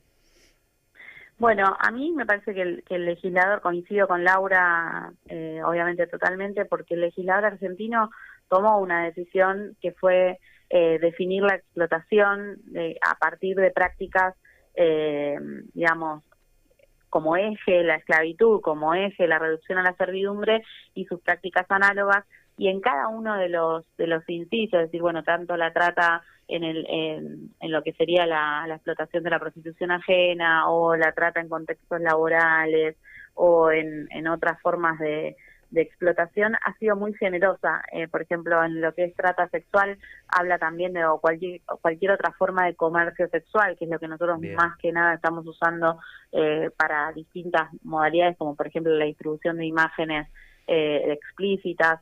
Entonces, cambiar las finalidades, por ejemplo, y pasarnos a una suerte de números clausus que algunos países por ahí tienen. Es decir, números clausus quiere decir como, bueno, yo te digo que trata es esta y esta modalidad, y lo que no sea estas modalidades no es delito. Cambiar algo así en un delito que es tan dinámico y que se actualiza tanto, es un riesgo, porque además en la trata, digamos, la explotación de personas no solo se modifica en función de, no sé, las economías globales o la migración, un montón de factores sociales, sino también con factores tecnológicos. Es decir, por ejemplo, pensemos en lo que es todas las finalidades que tienen que ver con tráfico de órganos en un mundo en donde va a empezar a haber, por ejemplo, clonación, o ya hay, pero digamos, aplicada a este tipo de cosas, o lo mismo lo que está sucediendo con la maternidad subrogada. Son modalidades, es decir, las personas pueden ser explotadas en función de contextos no solo sociales diversos, sino también tecnológicos, climáticos y cuestiones incluso asociadas al desenvolvimiento del crimen organizado, que son tan dinámicas que ponerlas en una legislación cerrada no resulta recomendable. Bien. Es decir, que debiéramos poner el eje tanto en la prevención como en la asistencia y no en la tipificación del delito, porque por lo que nos estás diciendo y lo que nos comentaba Laura, hoy por hoy alcanzaría para que si los jueces y los fiscales hicieran un buen uso de esa legislación con la que cuentan, podrían sancionar el delito. Y quería volver a algo que mencionaste al principio, que hablabas, cuando estabas contando esta mutación a la virtualidad, hablabas de un nuevo modelo de negocio, ¿no? O sea, entendiendo este delito como un negocio, y cuáles serían los riesgos que vos evaluás y cómo se está abordando, ¿no? Porque es tentación para aquellos que no tienen trabajo, que bueno, con este contexto adverso y demás, tomarlo como, bueno, un posible emprendimiento, ¿no? Tanto para los jóvenes que no encuentran su primer fuente de trabajo, como para aquellos inescrupulosos que hacen justamente uso de esta vulnerabilidad. Sí, a mí me parece que bueno, lo que preguntás justo en la tecla de algo que es propio de todas las formas de explotación en general, ¿no? Es decir, existe un universo posible en el cual la persona de manera autónoma realice esta actividad sin dañar a terceros, porque obviamente es su vida o lo que sea. El problema siempre es que los más vulnerables no lo pueden hacer con ese grado de libertad y autonomía que pareciera, digamos, promocionarse muchas veces, y terminan, digamos, atrapados por intermediarios, y esto que yo digo del modelo de negocios tiene que ver con eso, es decir, intermediarios que se van llevando la mayoría de la ganancia. Entonces, lo que comienza siendo, y ahí hay un rol también importante de los llamados influencers, ¿no? Hay una plataforma digital que es OnlyFans, la digo porque no hay ningún problema, incluso hay estudios afuera sobre esto, en donde hay muchos famosos, influencers y demás que tienen sus cuentas, y por ahí monetizan y hacen plata de mostrar una foto, no sé, en Corpiño, por ejemplo. Bueno, esa persona hoy decidió subir esa foto en Corpiño y mañana por ahí está haciendo una publicidad en otro lado o está trabajando en una novela. Lo que nosotros describimos como explotación es una situación en la cual vos pasás a depender de una persona a la que le tenés que dar una determinada cantidad de producción diaria, a la que le tenés que entregar todas las contraseñas de tus redes, a la que le tenés que dar el acceso, digamos, al material completo, y que además es quien va a cobrar por ese trabajo y eventualmente te va a dar un porcentaje. Entonces, esa forma de explotación es la que es un caso, digamos, de trata, que convive con algunas otras situaciones en las cuales autónomamente una persona puede decidir hacer algo. Y esto no es algo nuevo de la trata, ¿no? Ha pasado con la prostitución en su momento, ha pasado con, por ejemplo, o pasa con la mendicidad, ha pasado también con algunas formas de trabajo que pueden ser considerados trabajo esclavo, pero bueno, es decir, la situación en la cual la persona empieza a depender en el qué, cómo y cuándo de la voluntad de un tercero y empieza a restringir su autonomía al punto tal de no poder decidir ya su plan de vida, es decir, qué va a hacer en esa semana, qué va a hacer la semana próxima, Es decir, ese es el punto en el cual nosotros ingresamos desde el derecho penal, no en situaciones aisladas, y ese es el punto a veces más difícil, ¿no? Porque cuando uno quiere hacer prevención, le saltan diciendo, bueno, pero si yo me puedo ganar unos mangos, si estoy en mi casa, lo hago yo en mi cuarto, pero no es esa la situación. El riesgo que nosotros queremos hacer saber que existe y que está latente es el riesgo de la manipulación, es decir, de la idea de va a venir una persona y va a controlar todo esto, vos no lo vas a controlar. Y eso se tiene que saber, porque si no, el primer descuidado dice, bueno, no, sí, soy autónomo y después no entiende por qué, no recibe el dinero, no entiende por qué tiene que cumplir con 8 horas de trabajo, no entiende por qué tiene que hacerlo o más, o tiene que hacerlo con una menstruación en curso, o tiene que hacerlo de manera indigna. Bueno, entonces todas esas cuestiones sin ir al baño. Hemos tenido un caso, por ejemplo, en donde estaban en habitaciones de hotel, pero lo que hacían era le sacaban la luz al baño y le cortaban el agua, de manera tal de que la persona que estaba haciendo estas sesiones durante 10 horas, si tenía que ir al baño, no se quedara mucho en el baño, porque solo no tenía ni luz ni agua. Entonces, cosas de ese estilo es la que nosotros estamos hablando, y que a veces no se sabe o no se difunde. Bueno, ahí aparece el tema de la vulnerabilidad, que es el denominador común de todas las modalidades de trata, y esto que a veces nosotros decimos que quienes eran más vulnerables con la trata en su antiguo formato, también lo son ahora con la virtualidad, más allá de que hay una democratización por el uso de las tecnologías y la difusión. Todos hoy tenemos un celular, pero bueno, nuevamente los sectores más vulnerables lo siguen siendo con esta nueva modalidad. Claro, totalmente. Y bueno, a veces esta idea de lo hago desde mi casa, ¿no?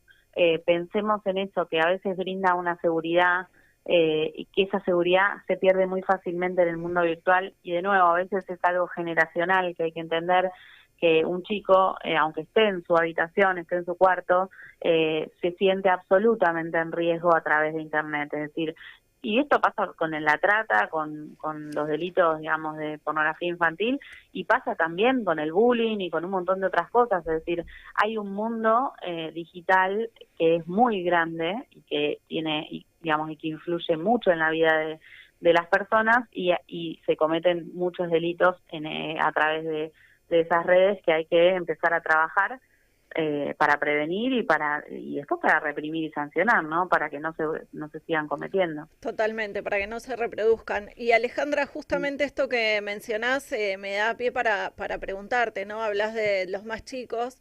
¿Qué cosas le dirías a una familia, a un padre, una madre que justamente tiene a sus hijos encerrados con un dispositivo y creen que, bueno, como están en su casa, están a salvo? ¿Qué tendrían que tener en cuenta? ¿Cómo alertarlos? Bueno, para mí es fundamental el diálogo más que la prohibición, ¿no? Porque a veces prohibir no sirve de nada. Los chicos saben perfectamente cómo eludir los controles. Entonces hay que hablar y hay que hacer saber cuáles son esos riesgos.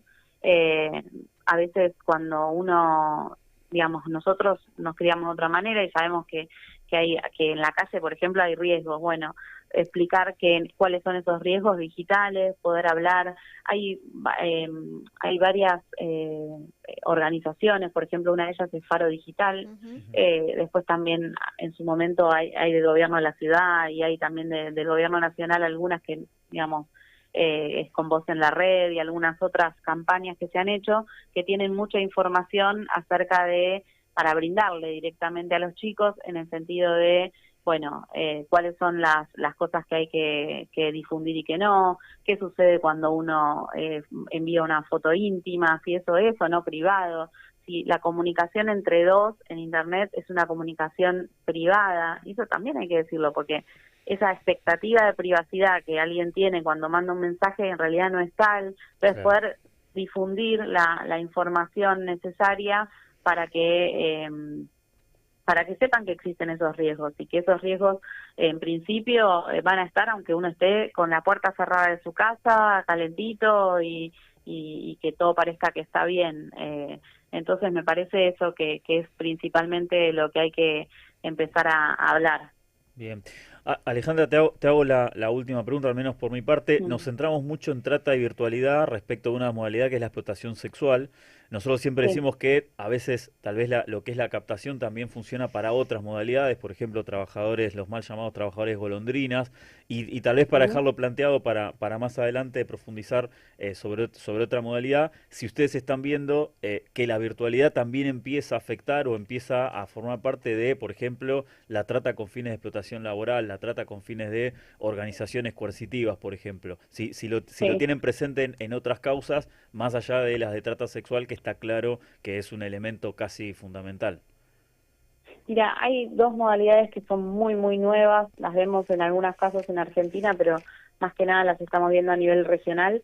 Una tiene que ver con las granjas de estafas virtuales, es decir, personas que son captadas para realizar bajo circunstancias de explotación y reducción a la servidumbre, estafas virtuales.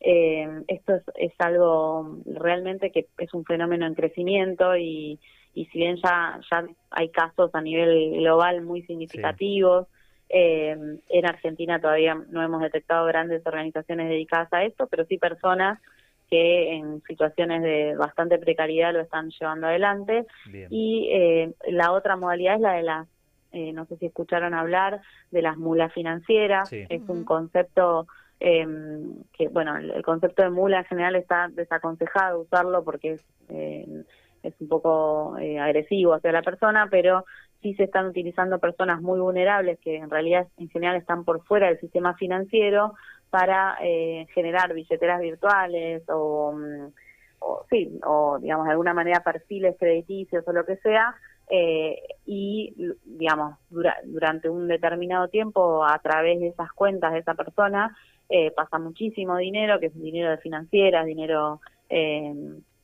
muchas veces sin declarar, y esas personas luego son afectadas porque obviamente su nombre y su identidad aparece asociada muchas veces a casos de lavado de activos y demás.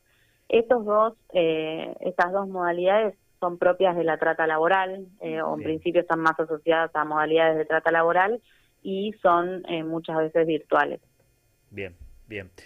Bueno, obviamente, Ale, agradeciendo tu tiempo, tu predisposición. Recordamos, estuvimos conversando con Alejandra Mangano, que es fiscal federal y además cotitular junto con Marcelo Colombo de la Protex, la Procuraduría de Trata y Explotación de Personas.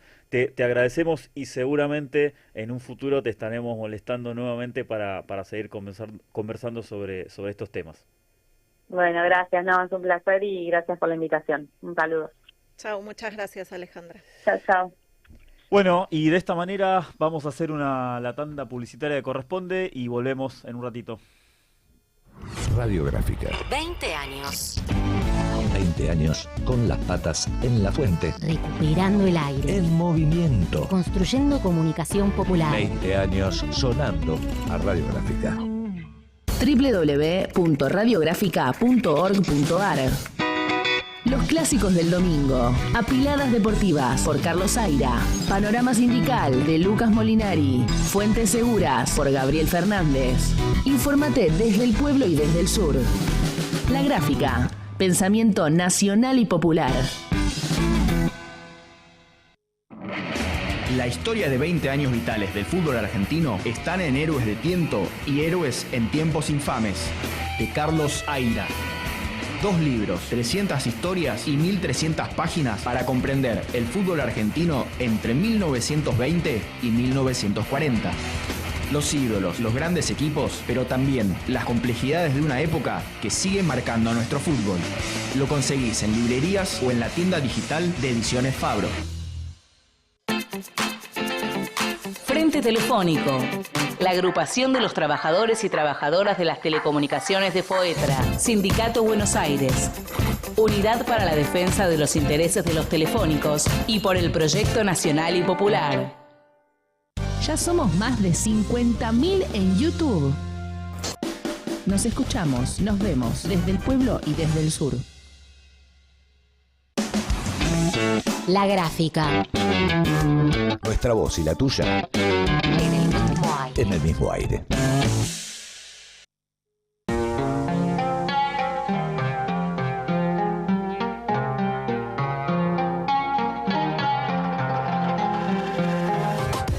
Bueno, y continuamos con este segmento antitrata de Laudatistas y esta semana habrán leído, quienes ya están recibiendo el boletín semanal, que llevamos por el número 4, una nota en la que se narraba que se logró detener a 2 personas que estaban trasladando aparentemente a una menor de edad desde Once hasta la provincia de Jujuy. Un pasajero vio alguna situación extraña y dio aviso a las autoridades. Se logró interceptar ese transporte. Y para hablarnos de este tema nos vamos a comunicar con Gabriela Burgos, nuestra compañera referente de la Alameda en Jujuy. No está conectada todavía Gabriela. Bueno, ahí mientras se conecta, sí, esto en realidad aparentemente, bueno, ahora nos va a describir un poquito mejor Gabriela, pero aparentemente fue una situación que se dio a fines del año pasado y que tomó relevancia, salió en algunos medios, tal vez tuvo mayor repercusión porque salió en Infobae, pero bueno, la idea es aprovechar esta instancia para ver un poco más ampliado, digamos, el panorama de la situación de Jujuy, que además de ser una provincia que tiene situación de explotación sexual, de explotación laboral, inclusive dentro de la minería, que es algo que la diferencia de otras provincias. Hemos tenido denuncias y hay causas en la minera. Tiene zona de frontera, con lo cual lo hace especialmente sensible. Pero bueno, la información daba cuenta de una adolescente que tendría 15 años, que habría sido trasladada desde Once a la provincia de Jujuy, con la finalidad de finalmente, el punto de llegada era Paraguay, y esto lo habría salido a partir de una línea de colectivos trucha o informal o de las ilegales, pese a lo cual fue detectada por la CNRT. A veces lo que sucede es que la CNRT solamente se encarga o detecta aquellas líneas que salen de las estaciones formales, como en el caso de Retiro, y no aquellas que salen, como en este caso de Once, pero así, pese a eso, más allá de eso, se pudo hacer la denuncia, y Gendarmería, bueno, detectó, digamos, pudo parar durante el traslado al micro, y finalmente fue puesta, digamos, en rescate, y las 2 personas que la acompañaban, que eran 2 hombres adultos, que no pudieron justificar su vínculo ni pudieron dar más información, se les dictó de hecho una prisión preventiva en el marco de una causa trata que está en averiguación. Bueno, como decía Tamara, esta información salió en el boletín semanal que todos los lunes difundimos desde la Alameda, y que bueno, también da un poco esto, ¿no? Como decíamos el lunes pasado, de seguir poniendo estos temas en agenda, de que efectivamente estos temas siguen apareciendo, pese a que no hay campaña de publicidad, pese a que no hay controles, y que hay cada vez una mayor degradación de las políticas públicas, no solo para prevenir, sino también para perseguir, y mucho más para asistir a las personas que son víctimas del delito de trata y sus familias. Si recordaba un poco, Jujuy fue, por ejemplo, una de las provincias donde llegaron a funcionar 2 mesas interinstitucionales, porque una funcionaba, digamos, para trabajar hacia el interior de la provincia, y la de Villazón, trabajaba de manera articulada con el gobierno de Bolivia. Bueno, hoy por hoy ese dispositivo no está funcionando en la provincia de Jujuy, y seguimos teniendo obviamente los casos de trata. Recuerdo, también tuvimos algunos casos de personas que eran traídas desde Bolivia para ser explotadas en algún punto del territorio de nuestro país. Hoy, como también venimos explicando hace ya un tiempo, y con esto que siempre decimos, que la trata es un delito económico que sigue la ruta del dinero, y en proporción hoy rescatamos mayor cantidad de argentinos y argentinas en el exterior que inmigrantes en nuestro país, porque bueno, tenemos uno de los salarios en dólares más bajos, sino el más bajo de la región. Bueno, este caso lo demuestra porque estamos hablando de una adolescente de 15 años, oriunda de Argentina, por lo menos el país de origen era Argentina y el país de destino era Paraguay. Era Paraguay, exactamente. Y también lo que mencionaba la nota era que esta chica estaba evidentemente drogada, ¿no? Pero bueno, abusando además de su condición de vulnerabilidad y para ser llevada a otro país, seguramente con fines de explotación sexual. Ahí seguimos intentando con nuestra compañera de Jujuy a ver si nos puede contar algo más respecto a cómo está la situación en su provincia en cuanto al tema que venimos hablando, pero también alertar, ¿no? Esto que decía Facundo, que hoy por hoy nuestro país es un país de captación, también vincularlo a lo que veníamos conversando con Alejandra hace un ratito, al respecto de que la captación no solamente se utiliza la virtualidad para esto, sino que también se da la expropiación propiamente dicha, y esto llega obviamente a las poblaciones más vulnerables, pero remarcar que hoy toda la población es vulnerable porque todos tenemos un dispositivo y por eso la importancia de hablar y de conversar, sobre todo con los jóvenes, respecto a estos temas, ¿no? Pero bueno. Sí, no, y pensaba un poco esto de la importancia de trabajar de manera articulada, no solo hacia el interior de nuestro país, digamos, de las distintas provincias obviamente, sino también de manera articulada, de mínima, con los países que forman parte del Mercosur. Bueno, esto es algo que también está muy degradado. De hecho, sabemos que la gestión actual tiene tensión, por ejemplo, con gobiernos como el de Brasil, como el de Uruguay, y eso parece que no, pero resiente inclusive la posibilidad de trabajar y articuladamente con las autoridades en materia de trata y de explotación, inclusive de migraciones de los países vecinos. Supimos tener en su momento, y es algo que si bien no está eliminado, digamos, a través de una reglamentación específica, sí sabemos que fue vaciado o que no está en uso. En su momento trabajamos siempre lo contamos, una plataforma regional que básicamente lo que buscaba era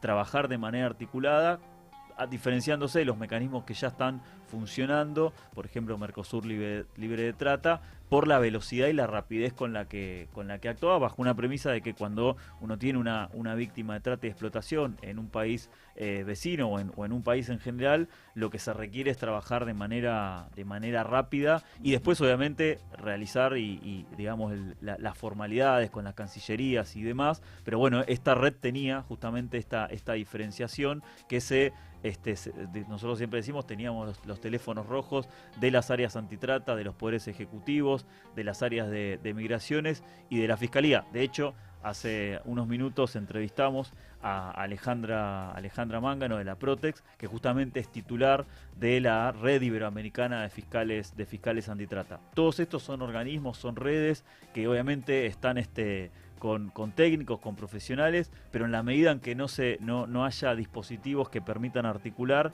bueno, o que sean vaciados o que no se lo complemente con la información del territorio, a veces son estructuras superestructurales que sirven para ir a una reunión, para contar y para armar, digamos, planes de trabajo y demás, pero que muchas veces lo que veíamos, y es lo que estamos viendo nuevamente ahora, es que no llegan al territorio, que no llegan al funcionario, a la funcionaria que está trabajando, por ejemplo, en alguno de los pasos fronterizos que tenemos con Chile, por ejemplo, en alguna de las fronteras que tenemos con Paraguay, con Bolivia, con Brasil.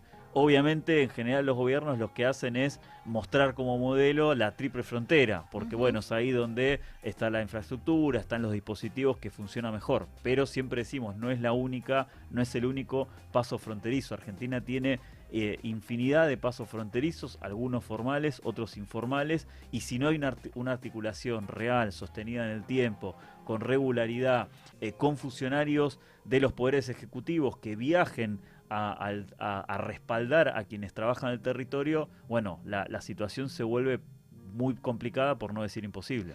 Sí, y por eso, si bien desde la Alameda siempre decimos que la organización social o las organizaciones de la sociedad civil no deben reemplazar al Estado, que tiene que cumplir su función en la protección de todos los ciudadanos y ciudadanas, ponemos de todas formas a disposición toda esa red de contactos que hemos logrado cuando estuvimos en la función pública, y por eso ponemos también a disposición el número de celular de la Fundación Alameda para que ante cualquier situación de duda, de consulta que quieran hacer o porque algo les llama la atención y no logran comunicarse con el 145, que es la línea nacional anónima y gratuita para hacer este tipo de denuncias y consultas, puedan contactarse con nosotros y nosotros justamente a través de Protex y de estas articulaciones que comentaba Facundo que habíamos logrado, podamos hacer algo, ¿no?, para evitar o que se consuma la explotación o interceptar esa captación que puede estar en tránsito. Así que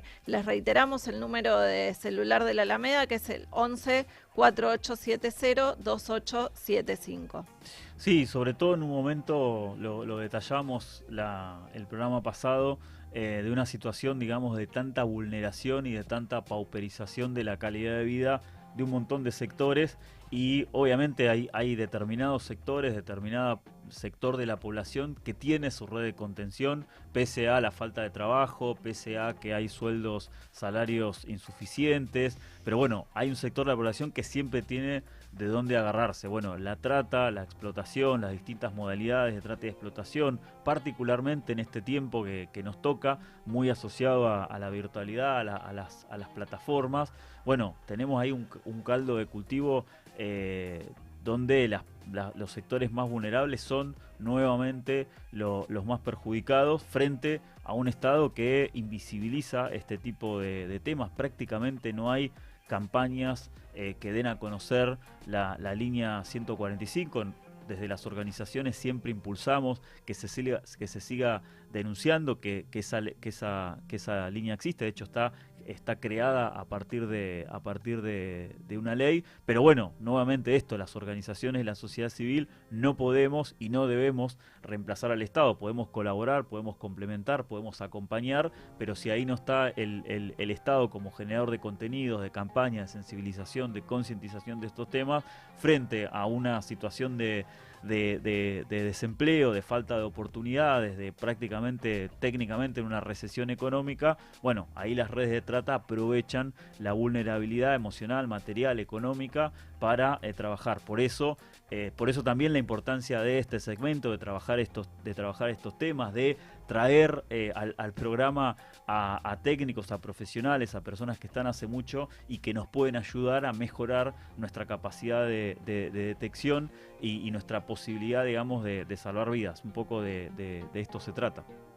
Sí, así es, y pensaba que también, ¿no?, retomando algo de lo que hablaba la fiscal con la que hablamos hace un ratito, también contar con las organizaciones para llevar adelante estas sensibilizaciones, ¿no?, charlas, concientización de los riesgos que tienen aquellas poblaciones más vulnerables, sobre todo los jóvenes y los estudiantes. Y yo voy un poco más allá de la fiscal y no arrancaría de primer año, ¿no? Ya en jardín de infantes, en una de las charlas que tuvimos con docentes de Provincia de Buenos Aires, nos contaban que chicos de sala de 5 ya estaban recibiendo potenciales situaciones de captación. Así que bueno, dejar eso también abierto a la posibilidad, y se nos terminó el tiempo, así que... Agradeciendo desde ya a Radiográfica, nuestra casa, a Lau Espíndola por la operación técnica, y con la promesa de trabajar esto que nos quedó pendiente del caso de Jujuy el lunes que viene. Nos despedimos hasta el próximo programa. Gracias. Radiográfica.